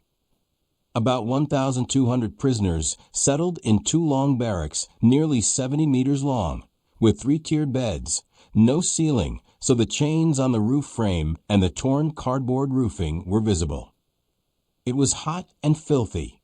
Work began on the earthen dike that had to be raised to protect farmland from the Danube's floods. We got up at 5 a.m., received 35 grams of bread and a coffee with a little marmalade, and all 1,200 prisoners headed to the worksite, a road of shouts and chasing. "Move on 5 and stay close, bandit." We dug holes 50 meters from the dike, loaded earth into wheelbarrows with shovels, then hauled it on the dike and returned to fill more holes, always under the guard shouts. Hunger was the first great plague, and the foreman had double rations, causing competition among prisoners. Many vied for foreman posts, shouting and screaming to prove loyalty and competence to the guards. At noon, barrels of food came in horse-drawn carts, a piece of polenta and 2 broths. At night, returning to the colony, we got another piece of polenta with soup. Most of us slept 2 per bed. Before bed, 2 large barrels were brought into the barracks for night needs. These barrels smelled horrible, which we all endured because the regulations locked the barracks at night, making the use of the outdoor latrine impossible. There was no sewage. We all believed we were close to release, expecting an amnesty decree soon. But months passed relentlessly with no sign on the horizon. Beatings for those who didn't meet quotas never stopped. To hunger and fear was added the cold of approaching winter. Early October, Nay and I were deemed unfit and sent to a kennel about 300 meters from the labor colony. We were exhausted and weak. But in the kennel, the filth was even worse, so we asked to join new brigades digging drainage canals. There, too, hunger and cold prevailed, but we had a more humane major lieutenant leading the work. I never heard him shout or curse us like at Stoyanesti. Recalling those 2+ months in the kennels, one scene is deeply etched in my mind. After meals, some food remained in the barrels, and without regard for anyone, prisoners threw bowls at each other to grab what was left. The guards gathered, laughing and amused by this. After the brawls, another screening of prisoners took place. All passed before 2 doctors who, without any examination, just by looking, sent some to the unfit camp and retained the stronger for the Stoyanesti dikes. I passed in front of them and was considered fit for work, though I could barely walk. So I remained for winter at Stoyanesti and felt the pain of parting from Nay, who was deemed unfit. What followed was the most terrible period of starvation, fear, and cold. I slept in the top bed with a peasant. Rain leaked in at 4 places. The bed and blankets were wet. We marched to work through horrible mud. The earth stuck to helmets and shovels. Everything was hostile to us. Even nature seemed allied with those who tormented us. A total darkness had settled in my soul. I could no longer pray. Everything vanished from my mind. I became a beast maddened by hunger, fear, and cold. I remember December 25th, 1959, Christmas Day. It was raining. Regulations stipulated no work in rain, since security could not be ensured well. Yet, by order of the colony commander, we were taken out to work. We worked digging drainage ditches. The earth stuck to helmets and shovels, so nothing could be done.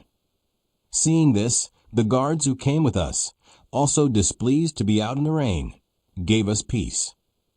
We all stood huddled in the rain.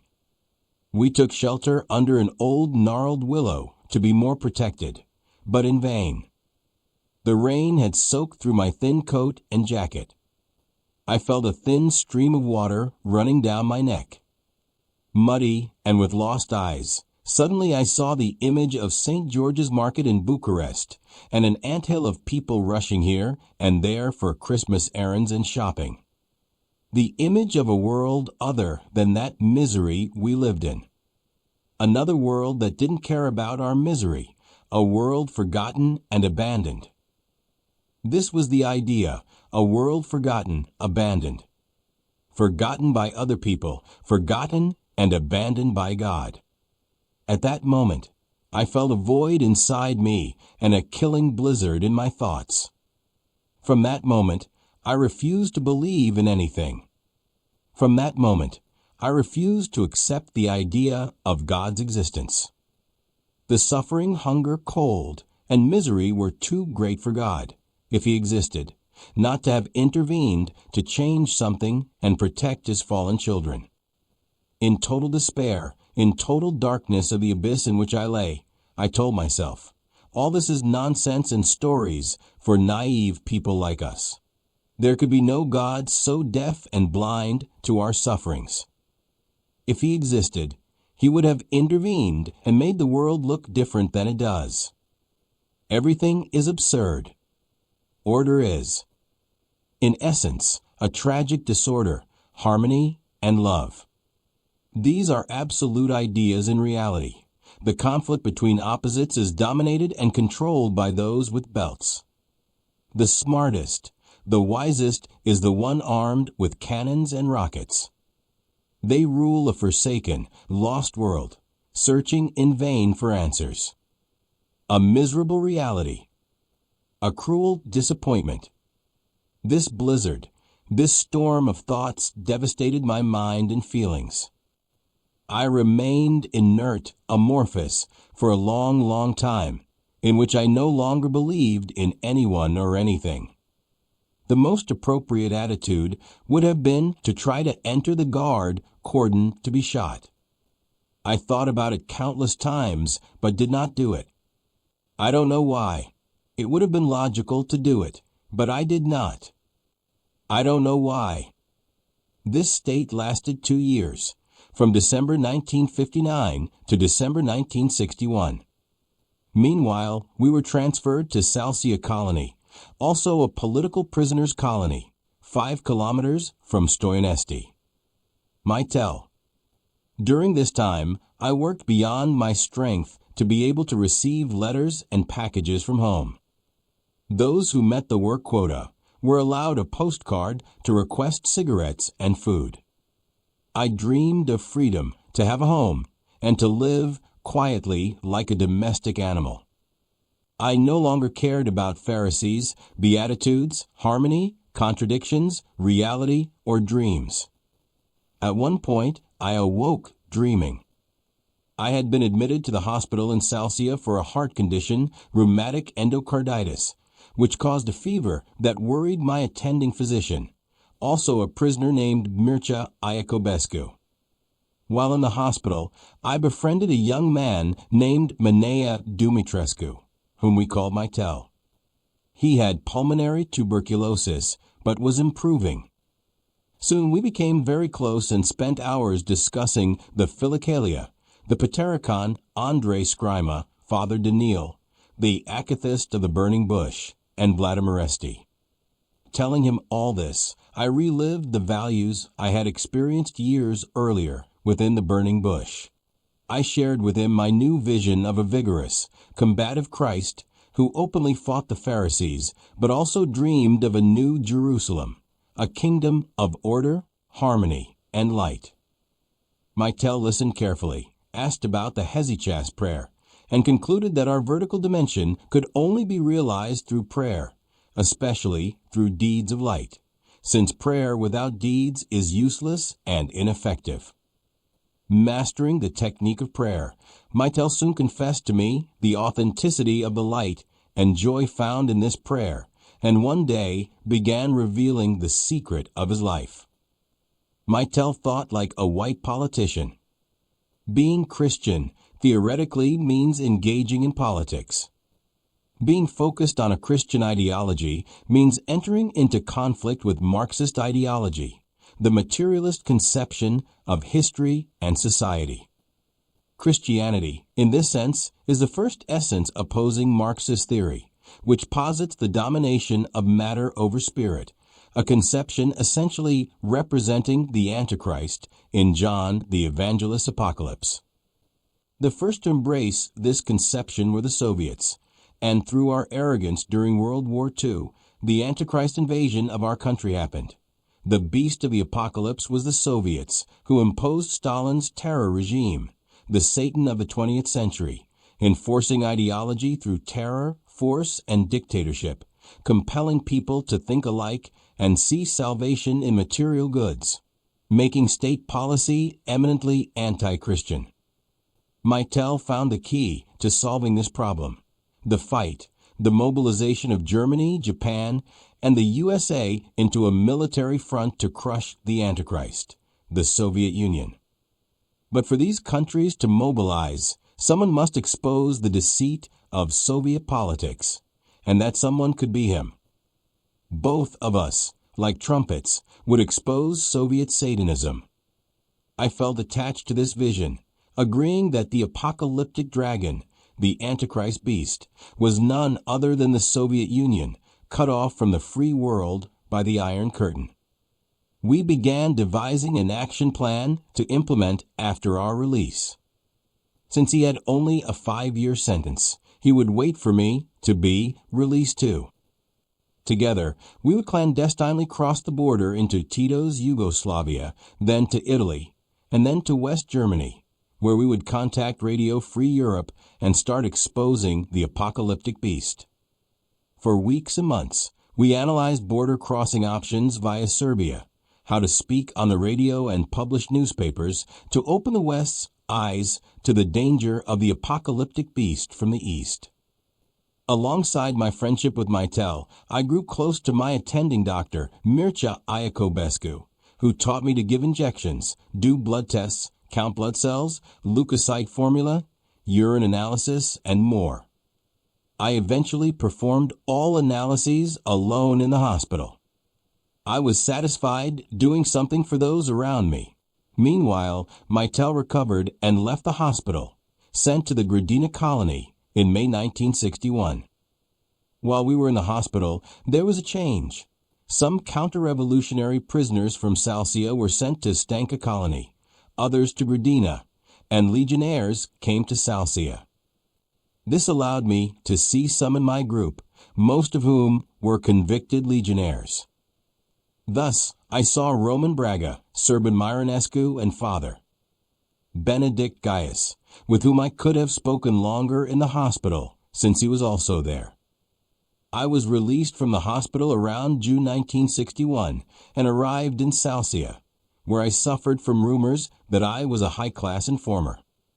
I suffered greatly seeing many of my friends avoid me, manifesting disdain more or less openly. Fortunately, Meitel and 2 German school teachers stood by me, proving the baselessness of those rumors. At Gradina colony, I refused to work anymore. This caused me many troubles, but eventually I prevailed. I missed the peace of the hospital, where I did not see guards for weeks, and had the friendship of Dr. Iacobescu. Meanwhile, Meitel was called from a list and released early. Left without Meitel, I decided to simulate intense back pain, using a slight deformity of the vertebrae that could be felt on palpation. Perfectly simulating pain, the prison doctor admitted me to the infirmary and reported my transfer to Salsia, which happened around early December 1961. Upon arrival, I learned Iacobescu had also been released, so I became patient of surgeon Dr. Trifan. Janos. The atmosphere in Salsia Hospital was very calm and conducive to reflection and meditation. We freely formed a choir and sang without caring about anyone. The prison atmosphere had changed for the better. Orders came from above. Guards were disciplined and no longer cursed or beat us. Food became sufficient, and we were free from hunger and fear. The hospital was warm. Just then, news came that a new group of legionnaires had arrived at Salsia colony, and the very next day a man about 50 years old came to the room where I stayed and introduced himself, Ianos Hegedus. He was medium height, light gray eyes, with features revealing firmness and manliness, but also a kind heart and gentle, friendly nature. I treated him with some cigarettes I had just received via special approval for requesting medicine. Along with medicines, my father sent cigarettes and some food. After hearing our choir, not too impressed, we started talking. Step by step, I told him my opinion about Christ, who is both a great realist and a great dreamer, so we must combine realism with dreaming. But Ianos did not accept Christ as a dreamer, but exclusively as a great realist and visionary. I noticed that during our religious songs, Ianos would leave the room. I asked him why. He then told me the story of the Son of God, who was sent to earth to call people to truth and give them light from light. But people could not understand him. He came to teach that the secret of light is work, the effort to do many good deeds. He did not come to establish a new religion. Not at all. But he was misunderstood, and instead of adopting the religion of work, the philosophy of effort, dedication, and knowledge, people made him an idol and began to worship him, singing hymns of praise and hosannas. Christ left the earth defeated, saddened by his inability to do anything for the good, taking with him his material body so that people would not worship his material costume. Ianos seemed like an enemy of Christianity, a strange enemy who nevertheless spoke of Christ as a real person, giving details and interpretations I had never heard. The fact that Christ did not come to establish a new religion was perfectly true. In fact, all we call Christianity today, the institution of the church, is an ideology apparently based on Christ's teaching. In reality, the only thing Christ wanted after his departure was the Last Supper, that is, the secret gathering of those who consider themselves his followers and disciples, reenacting the symbolic communion with bread and wine, his body and blood. The multitude of services, fasts, prayers, dogmatics, soteriology, and the liturgy are all the creation of the Holy Fathers of the Eastern Church. Dogmas were not cast into rigid molds by Christ, but by churchmen centuries later.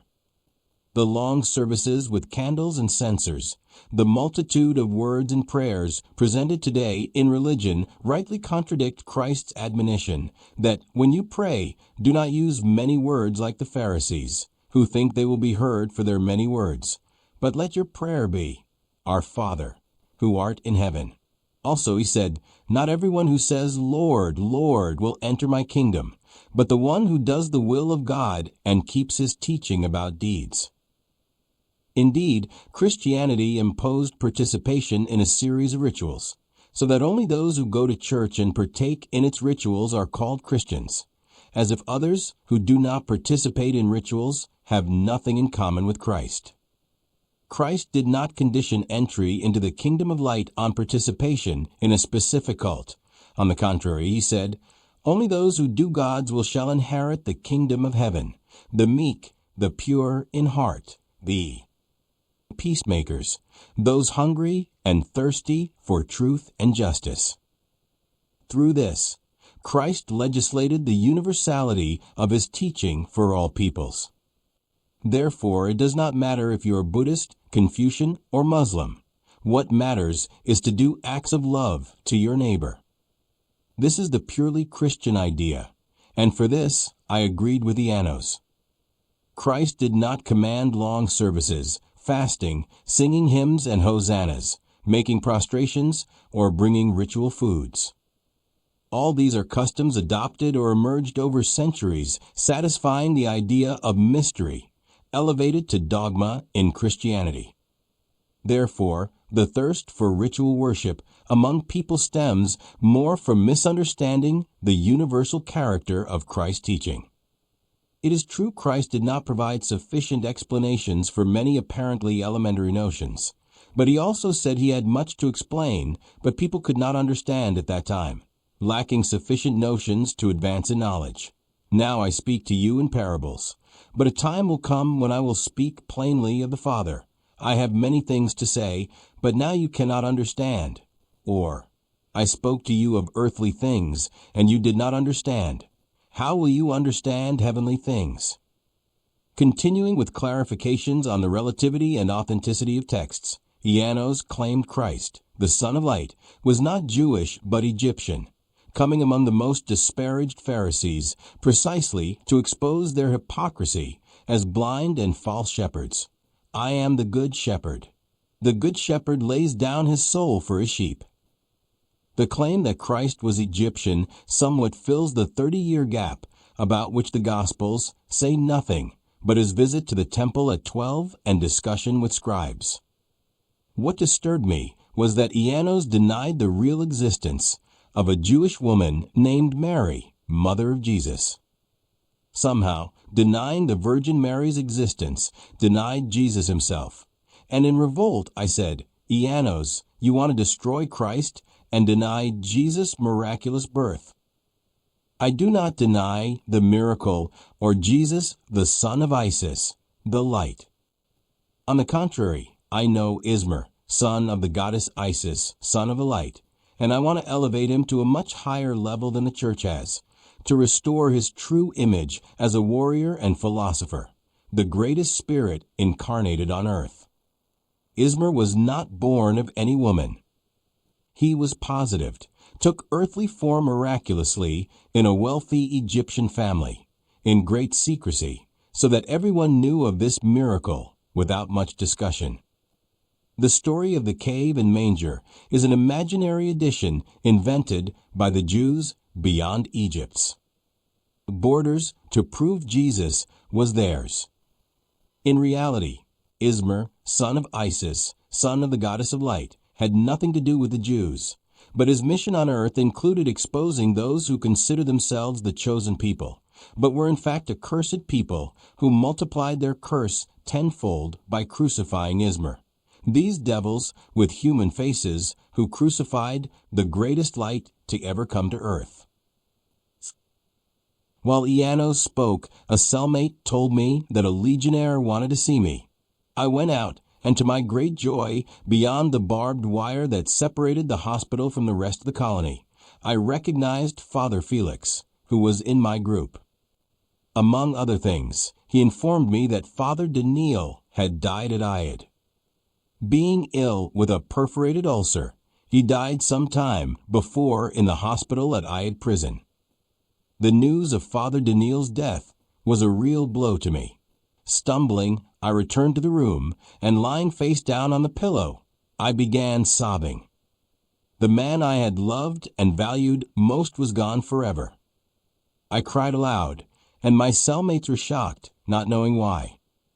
Then Ianos came over, sat on the bed next to me, and in a gentle voice said, "He hasn't died. He lives. He is alive in the other world. He escaped this miserable life in a material body. He escaped pain and torment, and now rejoices with his brothers. Get up. I want to seek him." I got up on my elbows, looking at him, amazed.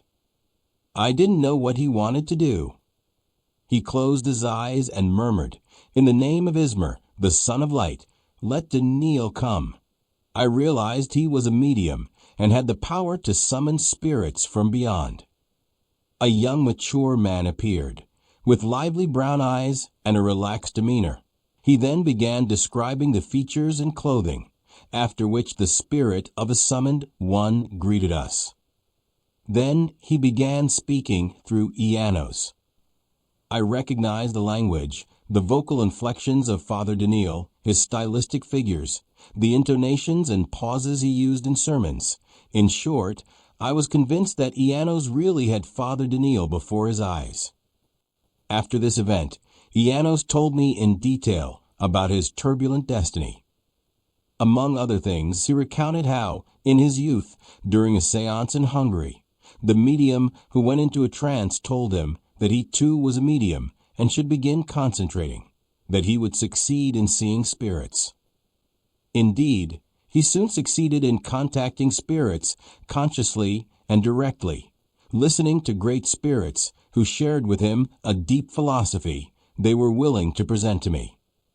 Thus followed days in which Ianos started from the beginnings, from triply negative elementary particles of matter, to the formation of illus, fluid atoms that over time associated into tiny microorganisms of negative matter that evolved into beings called disks.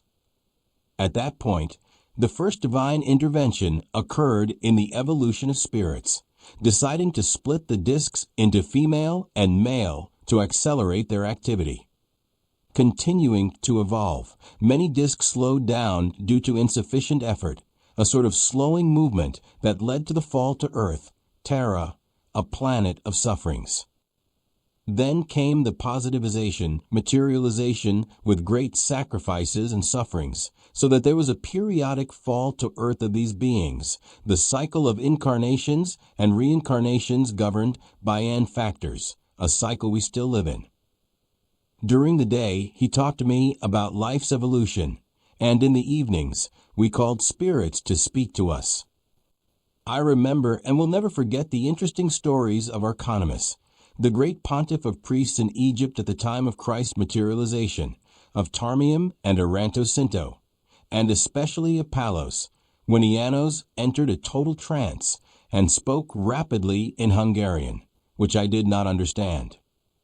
But the most wonderful evenings were the first 3 Christmas evenings of 1961, when the Egyptian priest named Kalemnis came to us.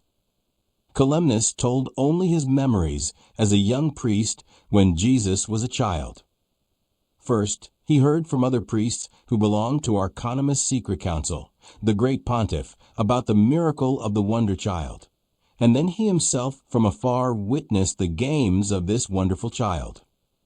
I must confess that in those evenings I listened to the most splendid stories, confessions made by gentle and modest Kalemnis, with overwhelming authenticity and realism. I cannot forget Kalemnis stories, but sadly, I cannot transcribe them either. Only a tape recorder could faithfully reproduce the philosophical content, not only the narration, but especially the pauses and voice trembling, moved by the novelty of the experiences.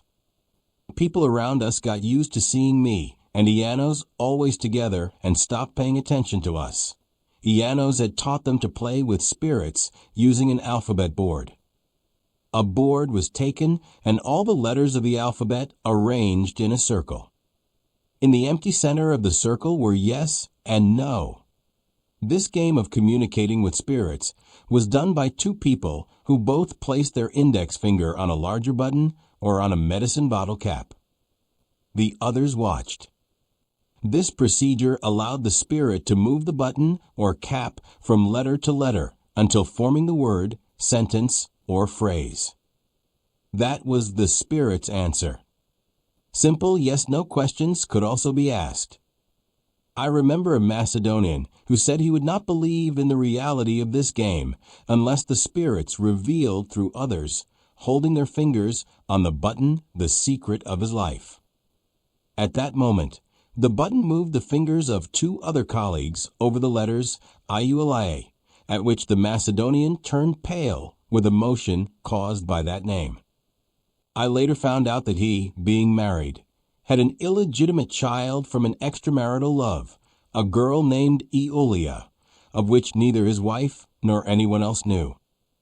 Shukarda, the silver one. Apart from seeing spirits from youth, while in prison Ianos realized that he could receive the image of any person at a distance.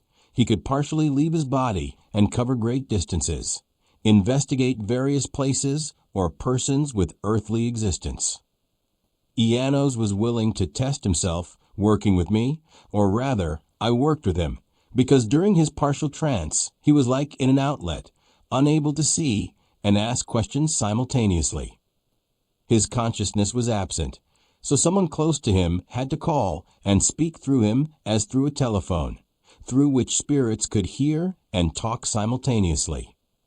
This is called mediumship.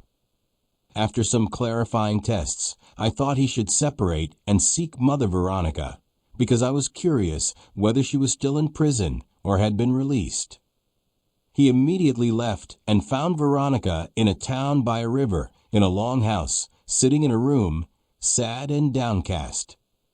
Seeing her, Ianos told me she was a white spirit, evolved, and would in the future be part of our group. But what impressed me was that he suddenly saw that Veronica would be the medium I would work with, and to achieve this closeness, we would need to marry, although there was nearly a 15-year age difference between Veronica and me. Ianos asked me about her visions and activities. I told him in great detail all phases of the monastery's construction and her visions, including that she saw an old man whom the other nuns considered the Heavenly Father or Christ himself.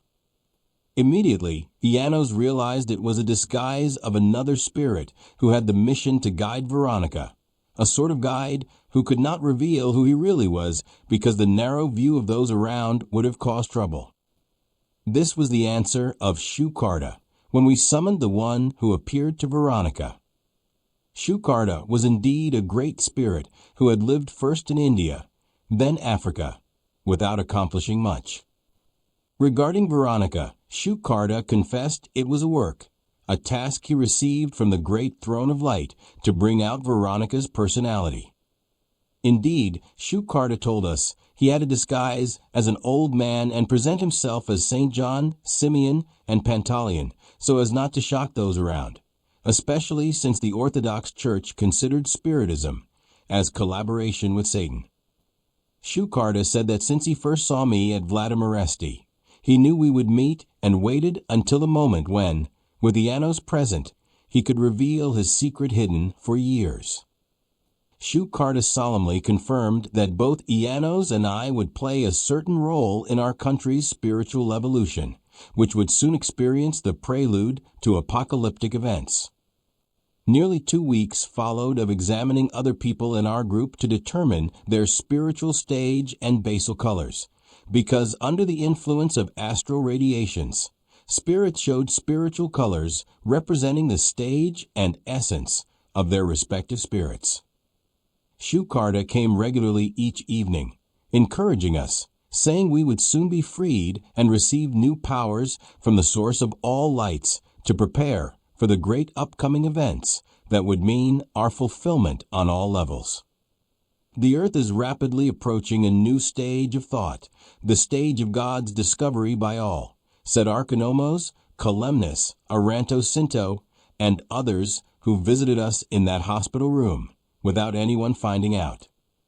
The entire heaven, the whole world of lights, was preparing to intervene on earth to restore the hierarchical order of values, so that the world would no longer be ruled by bankers and magnates, but by exceptional people who would bring a renewing breath to all religions, sciences, and arts, so that in every body would flow the blood of the new law, a new philosophy, new sciences and arts to develop in support of creating an enlightened man who would clearly know that the world of spirits is a material, real world, composed of a material substance superior to visible matter.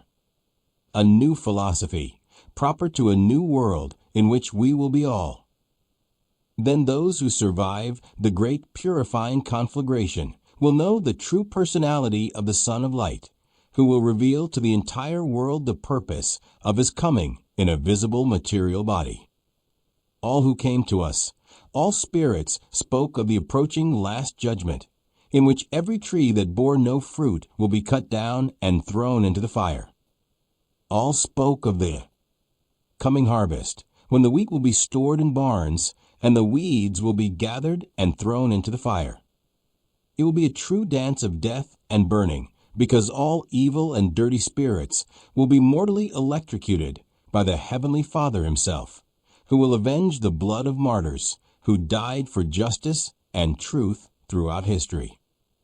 It will be a true work of burning and destruction of all that is evil, after which will begin the founding of a new world, a new social order based on justice, founded on truth, good, and beauty.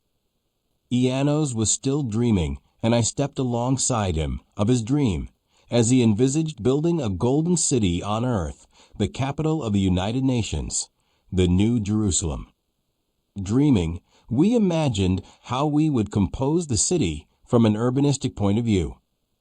In the center, the council palace of the 24 elders, apostles, and evangelists.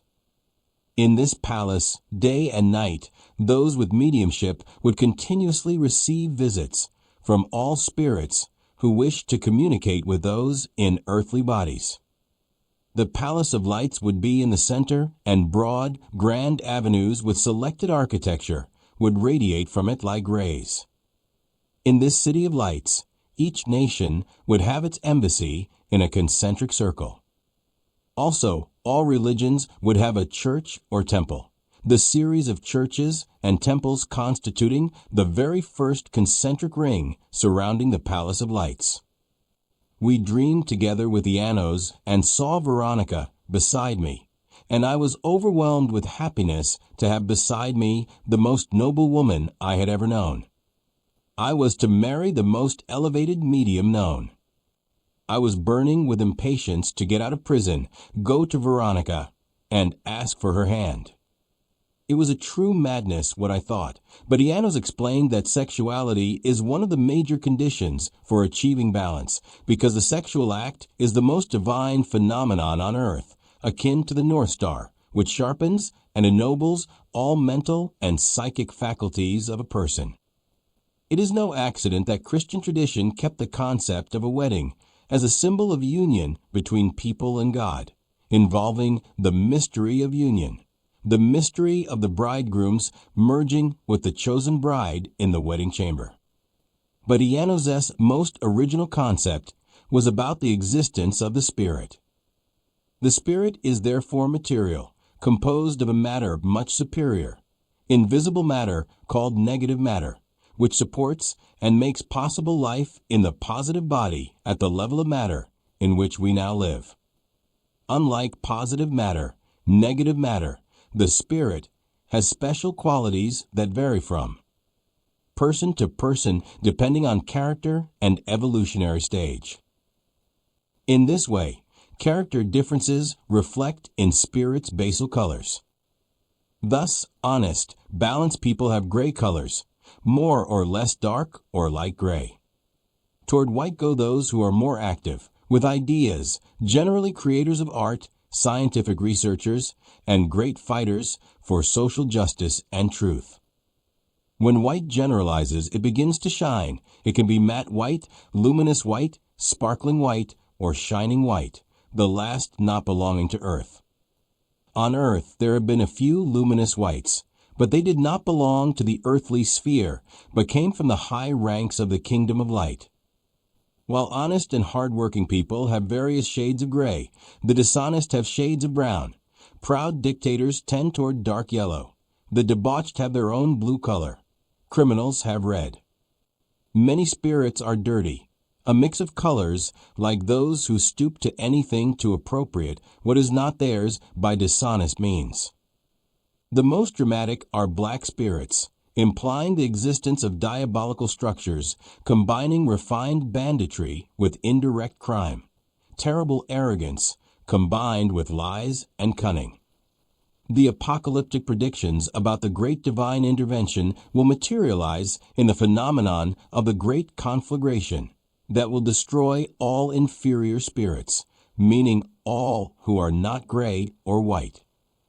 It will be a true massacre of the dirty and evil who, like fruitless trees, will be uprooted and thrown into the fire for destruction.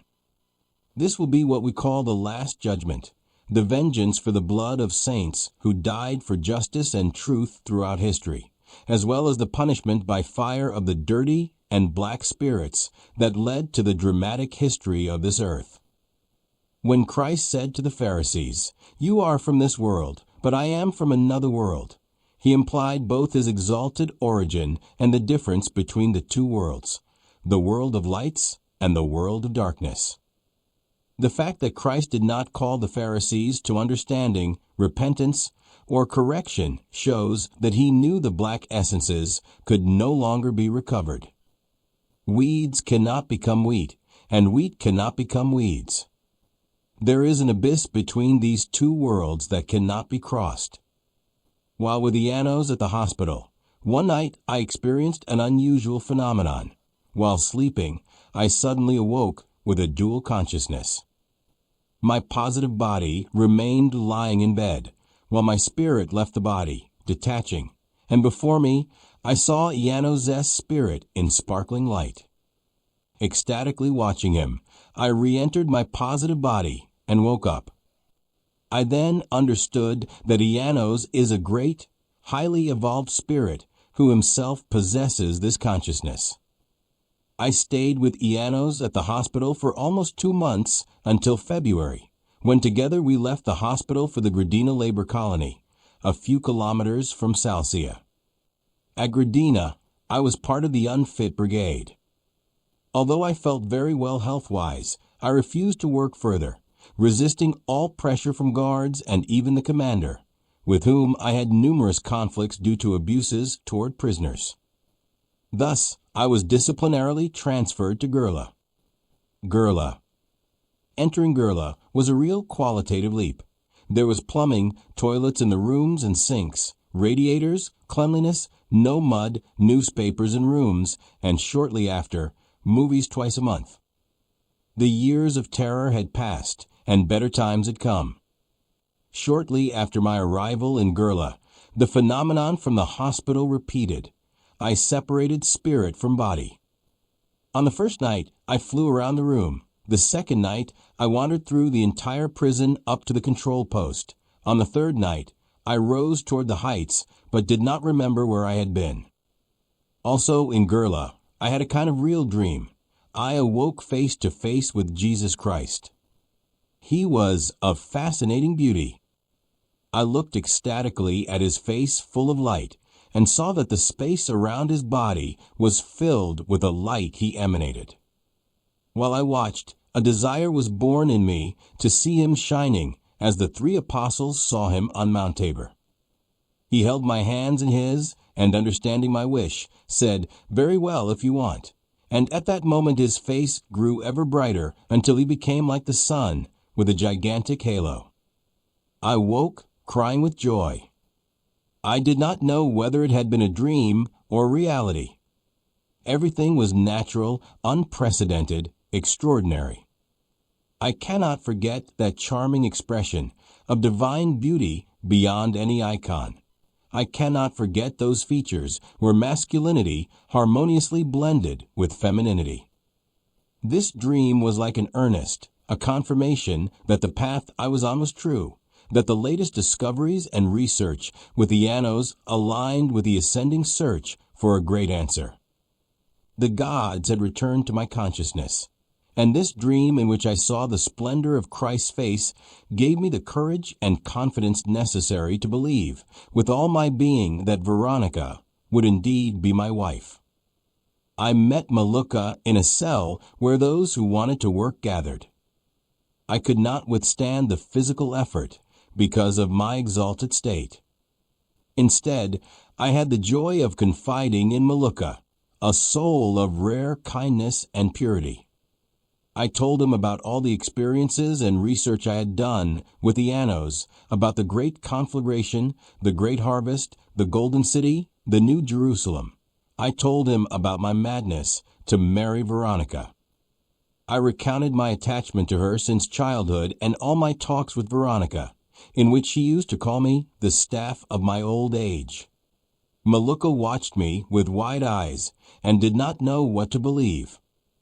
And even I thought these were tales, but they had too many real facts. All started from real, experienced, lived, and thought data, from concrete events connected logically, rationally, though many seemed absurd or fantastic. While at Gurla, premonitory dreams abounded. I dreamed of release. I dreamed of meeting Veronica. Countless scenes later, fulfilled with unexpected precision. I told all my nonsense to those around me, telling close ones precisely about our imminent release, since my dreams came true with astonishing accuracy. I remember, for example, always dreaming about searches. It was important because I could hide plastic bags where I wrote poems on a layer of soap dusted with lime powder, taken from walls. I had begun writing poems and poems inspired by my personal problems. Of the more than 40 poems and verses I wrote, only the first part of the poem of love and the Psalms of temporary death remain, which I wrote in carcera for participating in the beating of a snitch who made us all reactionaries and enemies of the regime. He showed the height of arrogance and insulted us as if he were a man of value and we were scum. About 70 prisoners were in a large 20 by 8 room, all revolted by that individual's insults and threats. I assured everyone that release could come any day. It was December 1963. Professor Hillart, a roommate and closer to me, often received my assurances about our imminent release. Tired of my good predictions, he did not believe them. He told me to specify the month we would be released, and if it did not happen, to stop telling him about my dreams of release. I chose February 1964 as the limit for our release. We dreamed together with the Annos and saw Veronica beside me, and I was intoxicated with happiness to have the most noble woman I had ever known by my side.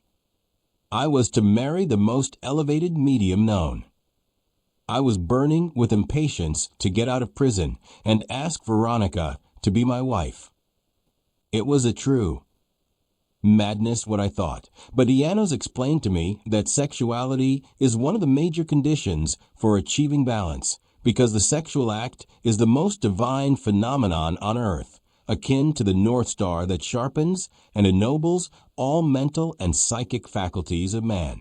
It is no accident that Christian tradition preserved the concept of the wedding, symbolizing the union between people and God, implying the mystery of union, the mystery of the merging of bridegroom and chosen bride in the wedding chamber.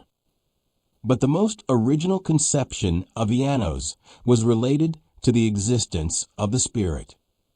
The Spirit is therefore material, made also of matter, but of a much higher kind, invisible matter called negative matter, which supports and makes possible life in the positive material body, the world in which we now live.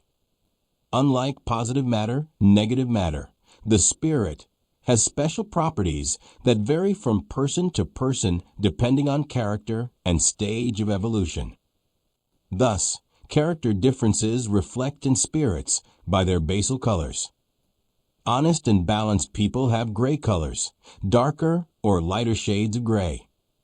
Those tending toward white are more active, with ideas, generally creators of art, scientific researchers, and great fighters for social justice and truth. When white generalizes, it begins to shine. It can be matte white, luminous white, sparkling white, or bright white, the last two being not of this earth. On earth there were some luminous whites, but they did not belong to the earthly sphere. They came from the higher levels of the kingdom of light. While honest and hard-working people have various shades of gray, dishonest ones have shades of brown. The proud and dictators tend toward dark yellow. The debauched have the color blue, criminals red. Many spirits are dirty, a mix of colors like those who stoop to anything to appropriate goods that do not belong to them by dishonest means. The most dramatic are black spirits that involve diabolic structures, combining refined banditry with indirect crime, horrible arrogance associated with lies and cunning. Apocalyptic predictions about the great divine intervention will materialize in the phenomenon of the great conflagration, which will destroy all inferior spirits, i.e., all those who are not gray or white. It will be a true massacre of the dirty and evil, who, like fruitless trees, will be uprooted and cast into the fire. This will be the last judgment, the vengeance of the blood of saints who died for justice and truth throughout history, as well as the punishment by burning of the dirty and black spirits that led to the tragic history of this earth. When Christ said to the Pharisees, "You are from this world, but I am from another world. He implied both his exalted origin and the difference between the two worlds, the world of lights and the world of darkness. The fact that Christ did not call the Pharisees to understanding, repentance, or correction shows that Christ knew that black essences could no longer be recovered. Weeds cannot become wheat, and wheat cannot become weeds. Between these two worlds exists an abyss that cannot be crossed. While I was with the Annos at the hospital, one night I experienced an unusual phenomenon. While sleeping, I suddenly woke up with a double consciousness. My positive body remained lying in bed, and my spirit detached, and before me I saw the spirit of Ianos in sparkling light. Ecstatically looking at him, I re-entered my positive body and woke up. I understood then that Ianos is a great spirit, very evolved, who himself has this consciousness. I stayed with Ianos at the hospital almost 2 months until February, when together we left the hospital for the Gradina labor colony, a few kilometers from Salcia. At Gradina, I was part of the Brigade of the Unfit. Although I felt very well health-wise, I refused to work further, resisting all pressure from the guards and even the commander with whom I had many conflicts because of abuses toward the prisoners. Thus, I was disciplinarily transferred to Gurla. Gurla. Entering Gurla meant a true qualitative leap. There was plumbing, toilets in the rooms, sinks, radiators, cleanliness, no mud, newspapers in the rooms, and after some time, movies twice a month. The years of terror were over and better times came. Soon after arriving in Gurla, the hospital phenomenon repeated. I separated spirit from body. The first night I flew around the room like a kind of flight. The second night I wandered through the entire prison up to the control post. On the third night I rose toward the heights, but I no longer remembered where I had been. Also in Gurla, I had a kind of real dream. I woke face to face with Jesus Christ. He was of fascinating beauty. I looked ecstatically at his face full of light and noticed that the space around his body was filled with the light he emitted. While looking at him, a desire was born in me to see him shining as the 3 apostles had seen him on Mount Tabor.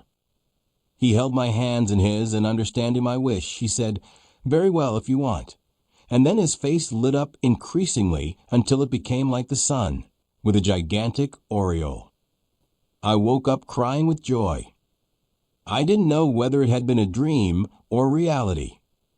Everything was natural, unprecedented, extraordinary. I cannot forget that charming expression of divine beauty beyond any icon. I cannot forget those features in which masculinity harmoniously blended with femininity. That dream was like a pledge, a confirmation that the path I was on was the true one, that the latest discoveries and researches with the Annos were on the ascending line of searching for a great answer. The gods had returned in my consciousness, and that dream in which I saw the splendor of Christ's face gave me the courage and confidence necessary to believe with all my being that Veronica would indeed be my wife. I met Maluka in a cell where those who wanted to work gathered. I couldn't handle the physical effort because of the exalted state I was in. Instead, I had the joy of confiding in Maluka, a soul of rare kindness and purity. I told him about all the experiences and research I had done with the Annos, about the great conflagration, the great harvest, the golden city, the new Jerusalem. I told him about the madness of my marriage to Veronica. I told him all my attachment to that being since childhood and all my discussions with Veronica, in which she used to call me the staff of my old age. Maluka watched me with wide eyes and didn't know what to believe. Even to me they seemed like stories, but they had too many real facts. All were based on real, experienced, lived, and thought data, on concrete events that were connected logically and rationally, although many seemed absurd or fantastic.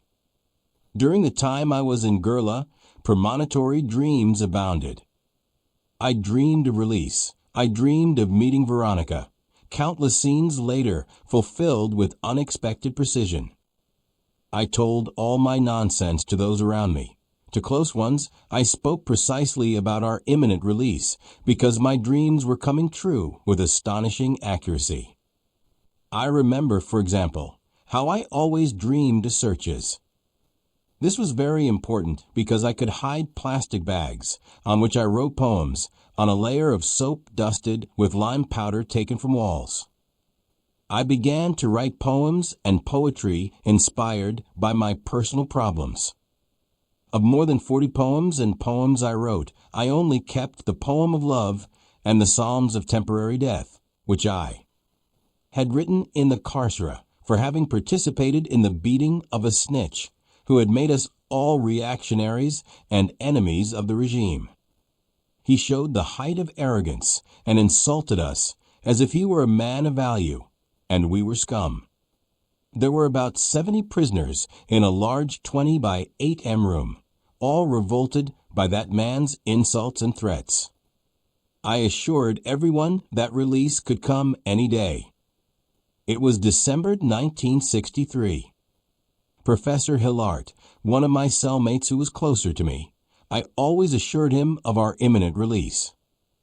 Tired at some point of my good predictions, which he did not believe, he told me to specify my predictions, i.e., by what month we would be released, and if it did not happen, to stop telling him about my dreams forecasting our release. I chose February 1964 as the deadline for our release. In November, Veronica had a conflict with the 2 nuns she was living with at Poyanatapului, and so the long-awaited outcome for me occurred.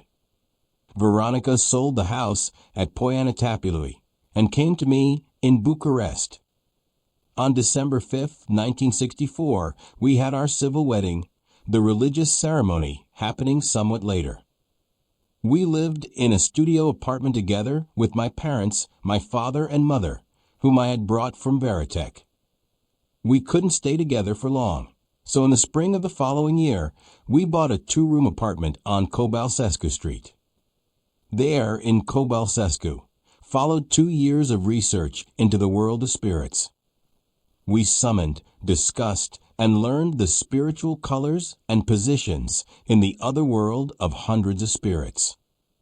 I wrote down everything we researched, stenographed, and transcribed all conversations with all the spirits we investigated.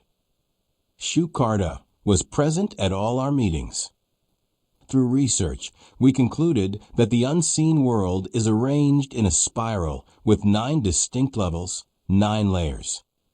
These range from the benevolent spirits found in levels 1 and 2 to the most evolved spirits in the last, the 9th layer. Besides summoning spirits to research and discover their essence, basal colors, rank, and layer, Veronica also traveled, accompanied by Shukarda and Galilei, through all layers up to the 7th. We did not continue beyond that. Veronica undertook an interesting spirit journey to a populated planet called Zephyrus. 2 years after release, in 1966, I received approval to get my architecture diploma. Thus, I stopped working, and from December 1966 to August 1967, I completed the diploma with honorable marks despite difficulties caused by interrupted studies. I got a job as an architect in Bucharest at the Railway Design Institute. There I met a workshop chief, an engineer who did not want to hear about architecture, considering it outdated, saying our century was the century of clerks and utilitarianism, and therefore architecture was pointless. When he saw me studying facades, he said I was dealing with painting. He called me a poet, and I called him a Giamu. Meanwhile, I had finished my research with Veronica. I wasn't satisfied with the research, and I was especially upset that the events announced by the spirits in prison delayed starting. I had hoped greatly for the swift intervention of heaven on earth, but after 3 years from release, the dream had vanished, all hopes turned to deep disappointment, which would lead me to abandon. Indeed, I abandoned research, disappointed by the unsatisfactory results, and I abandoned the beautiful dream of a new Jerusalem I had nurtured with the annos. The riddles of the Old Testament. The only positive achievement was that from discussions with my friend and colleague Nay, I managed to solve the riddles of the Old Testament given by the prophets concerning the idea of the bridegroom and the bride, as well as Zion and the New Jerusalem. Reading and rereading the Old Testament prophets, especially Ezekiel and Isaiah, I clarified the connection between the notions of virgin, bride, woman, the destruction of the Old Jerusalem, and the building of a new Jerusalem with Mount Zion. The spiritual evolution on earth, in the concept of the Old Testament prophets, is symbolically represented by the relation between man and woman. Biblical terminology attributes broad meaning to the notions of virgin, bride, woman in a natural chain illustrating the earthly world's evolution from childhood phase toward the virgin stage with full forms tending to the stage of bride, prepared for the wedding, ready to take God as husband.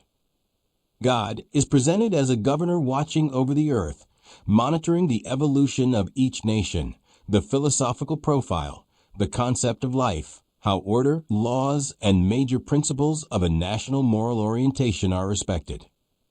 The prophets are the chosen ones, sent by heaven to guide peoples to a higher form of understanding and conduct. Young peoples are likened to the virgin stage who have not yet known man meaning ideology, conception, philosophy, peoples not yet ready, i.e., who have not yet accumulated spiritual goods. The bride stage implies certain preparation for the wedding. These are peoples who have evolved in spiritual goods created over time, peoples who have a dowry, gold, silver garments, and jewelry, meaning the entire treasure of tradition in literature, poetry, art, and thought, peoples who have contributed concretely to the universal fund of science and culture. Does a young woman forget her jewelry? Or a bride her attire? The bride stage also implies a choice between many men. That is a direct reference to peoples adopting a certain conception of life, choosing among many existing conceptions the one matching their moral and spiritual profile. Thus, history appears as a true construction site where various conceptions about the world, life, justice, and truth are built. The biblical notion of bride implies a certain stage of maturity in thought and a certain baggage in philosophy, science, and arts resulting from millennial evolution. The wealth of a people means these philosophical, scientific, and artistic achievements, also understood as the fruit of a people. The arrival of the bridegroom is linked precisely to this preparation level for the wedding. That is, the union of the bride with the bridegroom at the time of reaching a suitable preparation level, when a people has attained a necessary and indispensable level of worthiness and merit, the stage at which a people becomes fit and worthy to receive directly the divine conception, the philosophy of light, capable of answering all questions troubling world philosophies. Earth is composed of many peoples and nations. This explains the notion of the chosen people, meaning that at the end of a people's preparation phase, God will look upon nations and choose as bride the nation most apt, worthy, and beautiful to unite with him. This means God will reveal himself directly to that people, who becomes light for the illumination of all other peoples, and the glory of that nation which has the most authentic and valuable riches. Realistically, this choice means choosing the nation which throughout its millennial history did not subjugate others, honestly fought to defend its independence, did not wage wars of conquest, did not exploit other peoples, did not impose dictatorships by armed force, was instead the object of other people's rapacity and shed blood defending its right to exist, a people that with modest means achieved gold morally, philosophically, and artistically. Regarding the notion of chosen people, the Old Testament prophets emphasize that from the childhood phase of humanity, God provisionally chose the Israelite people, seeking and caring to make it worthy. But the people of Israel, instead of embracing the prophecies and enlightened men, fell into debauchery. By debauchery, the prophets mean a people who, while speaking of holiness, justice, and truth, deceive others and exploit them for accumulating material goods, using lies, cunning, and injustice. Ezekiel speaks most clearly, showing that God cared for preparing them, but that people trusted in their beauty and used their ornaments to debauch, spending their wealth on every passerby, that is, chasing material goods.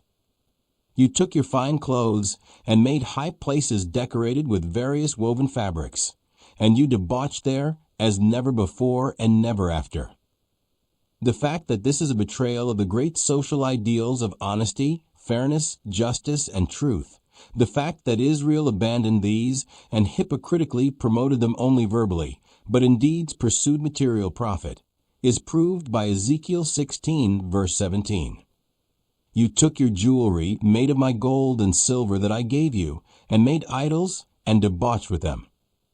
For this very serious offense, the Bible prophets unanimously announced the punishment coming upon false Israel.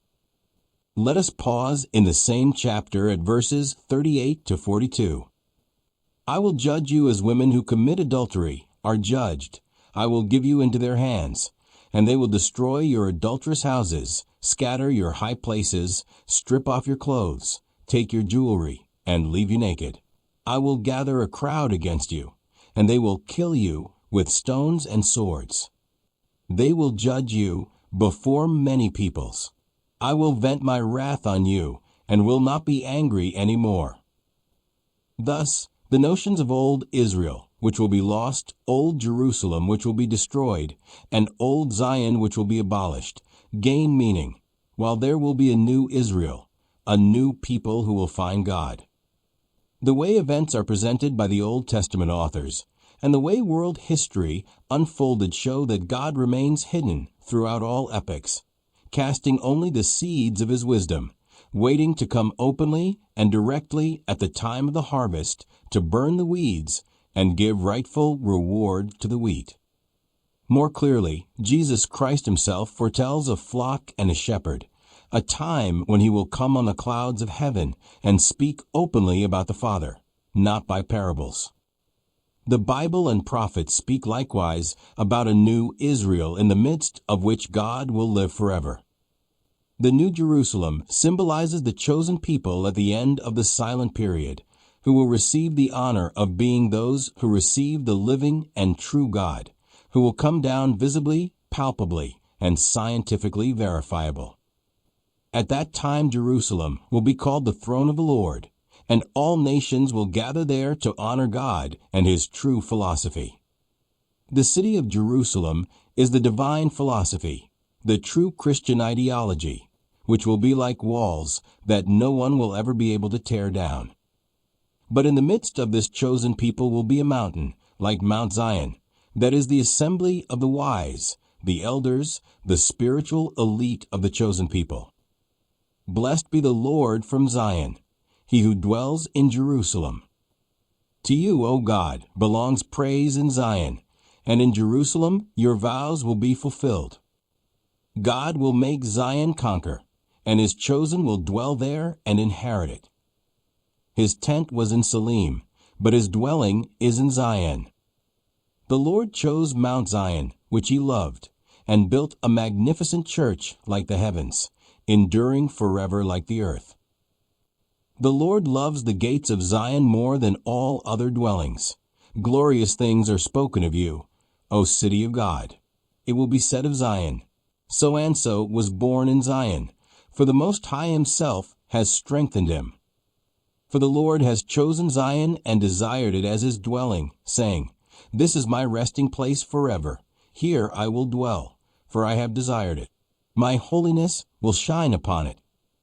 O Lord, who may dwell in your sanctuary, or who may live on your holy mountain? He who walks uprightly, does righteousness, and speaks truth in his heart. The Lord will cause Zion to shine, and his chosen will dwell there and inherit it. In November, Veronica had a conflict with the two nuns she was living with at Poyanatapului, and the awaited outcome for me happened. Veronica sold the house at Poyanatapului and came to me in Bucharest. On December 5, 1964, we had our civil marriage. The religious ceremony took place somewhat later. We lived in a studio apartment with my parents, whom I had brought from Veritech. We could not stay together for long, so in the spring of the following year, we bought a 2-room apartment on Cobalsescu Street. There followed 2 years of research into the world of spirits. We summoned, discussed, and learned the spiritual colors and places in the other world of hundreds of spirits. I wrote down everything we researched, stenographed, and transcribed all the conversations with spirits. Ligurda was always present at our meetings. Through research, we concluded that the unseen world is arranged in a spiral with 9 distinct levels, 9 layers, from benevolent spirits in levels 1 and 2 to the most evolved spirits in the 9th layer. Besides summoning spirits to discover their essence, basal colors, rank, and layer, Veronica traveled accompanied by Ligurda and Galilei through all layers up to the 7th. We did not continue beyond that. Veronica undertook an interesting spiritual journey to a populated planet called Zephyrus. 2 years after release, in 1966, I received approval to get my architecture diploma. I stopped working, and from December 1966 to August 1967, I completed my diploma with an honorable mark despite difficulties caused by the interruption. I got a job as architect in Bucharest at the Railway Design Institute. There I met a workshop chief, a construction engineer, who did not want to hear about architecture, considering it outdated, saying our century was the century of clerks and utilitarianism, and that architecture was pointless. When he saw me studying facades, he said I was dealing with painting. He called me poet. I called him Agiamu. Meanwhile, I had finished my research with Veronica. I wasn't satisfied with the research results, especially because the events predicted by the spirits in prison delayed to start. I hoped greatly for the swift intervention of heaven on earth, but after 3 years from release, the dream had vanished. All hopes turned to deep disappointment, leading me to abandon. Indeed, I abandoned research, disappointed by its unsatisfactory results, and I abandoned the beautiful dream of a new Jerusalem I had nurtured with Ianos. Riddles of the Old Testament.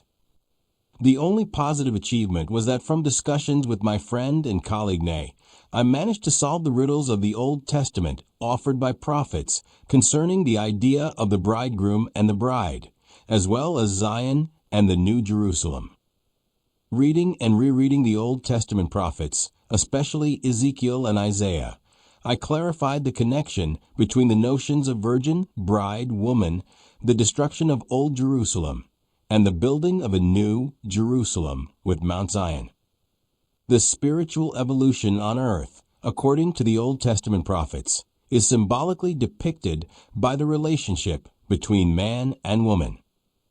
Biblical terminology attributes a broad meaning to the notions of virgin, bride, woman in a natural chain illustrating the earthly world's evolution from childhood to virginity, full forms tending toward the stage of bride, prepared for the wedding, ready to take God as husband.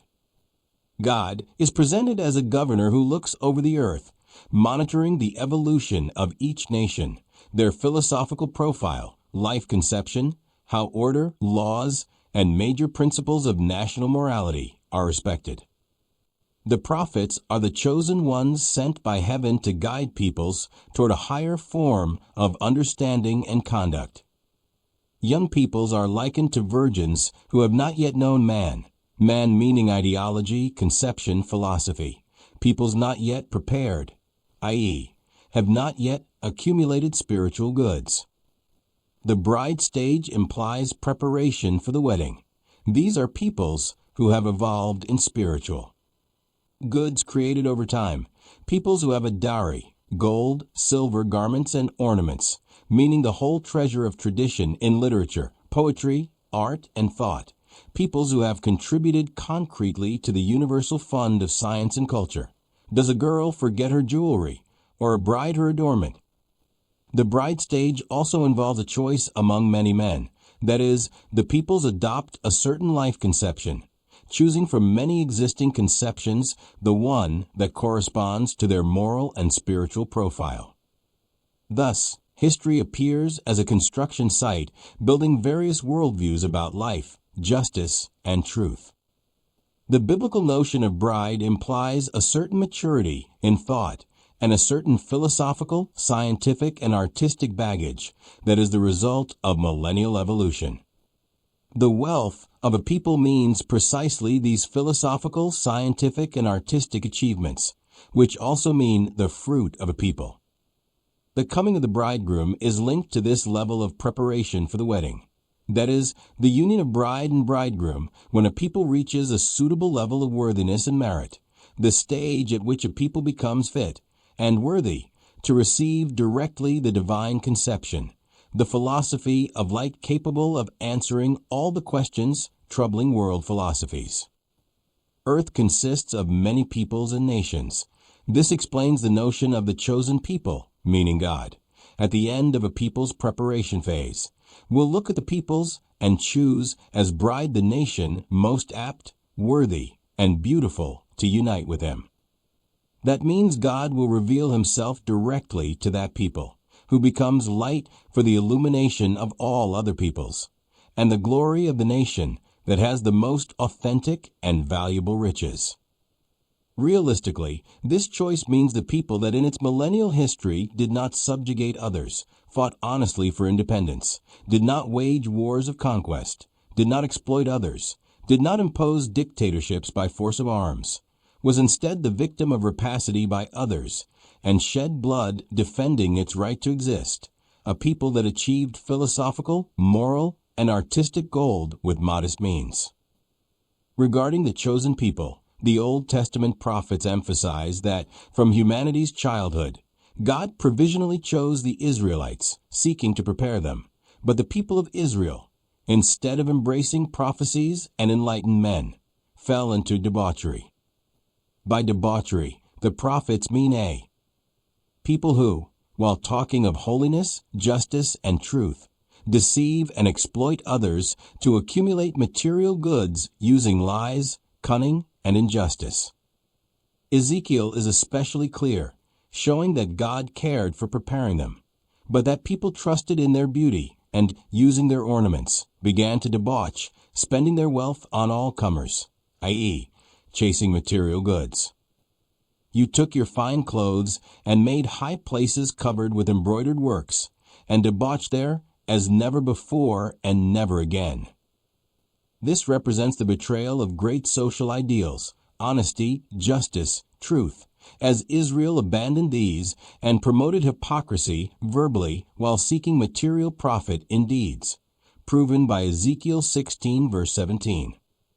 You took your ornaments made of my gold and silver, which I gave you, and made male images and played the harlot with them. For this grave offense, the Bible prophets unanimously announced the punishment coming upon false Israel. In Ezekiel 16 verses 38 to 42, I will judge you as women who commit adultery are judged. I will give you into their hands, and they will destroy your adulterous houses, scatter your high places, strip off your clothes, take your ornaments, and leave you naked. I will gather a crowd against you, and they will kill you with stones and swords. They will judge you before many peoples. I will vent my wrath on you, and will not be angry any more. Thus old Israel, the old Jerusalem to be destroyed, and old Zion to be abolished gain meaning, while there will be a new Israel, a new people who will find God. The way the Old Testament authors depict events, as well as the course of world history, show that God remains hidden through the ages, casting only seeds of his wisdom, waiting to come openly and directly at the harvest time to burn the weeds and give the wheat its due rights. Jesus Christ himself foretells a flock and a shepherd, a time when he will come on the clouds and speak openly about the Father, not in parables. The Bible and prophets also speak of a new Israel, in the midst of which God will live forever. The New Jerusalem is the symbol of the chosen people at the end of the silent period, who will have the honor to receive the living and true God, who will come visibly, tangibly, and scientifically verifiable. At that time Jerusalem shall be called the throne of the Lord, and all nations shall gather there to honor God and his true philosophy.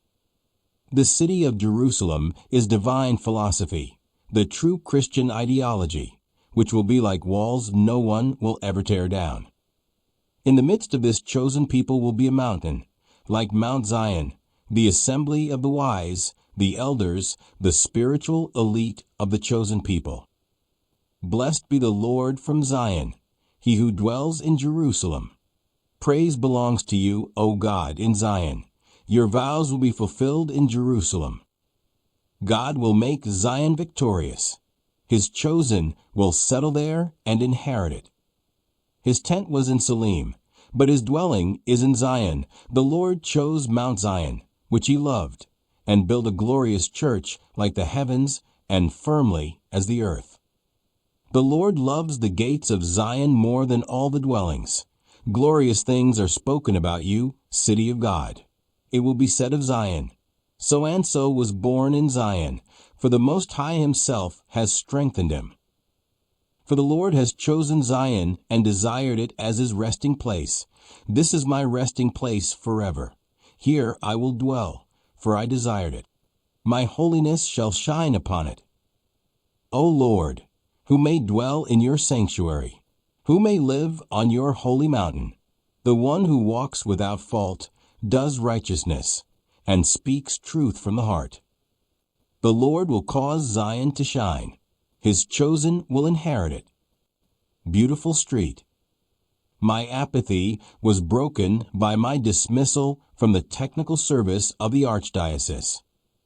I struggled to find a job as an architect at the Machine Construction Design Institute on Calia Victoriae, very close to home.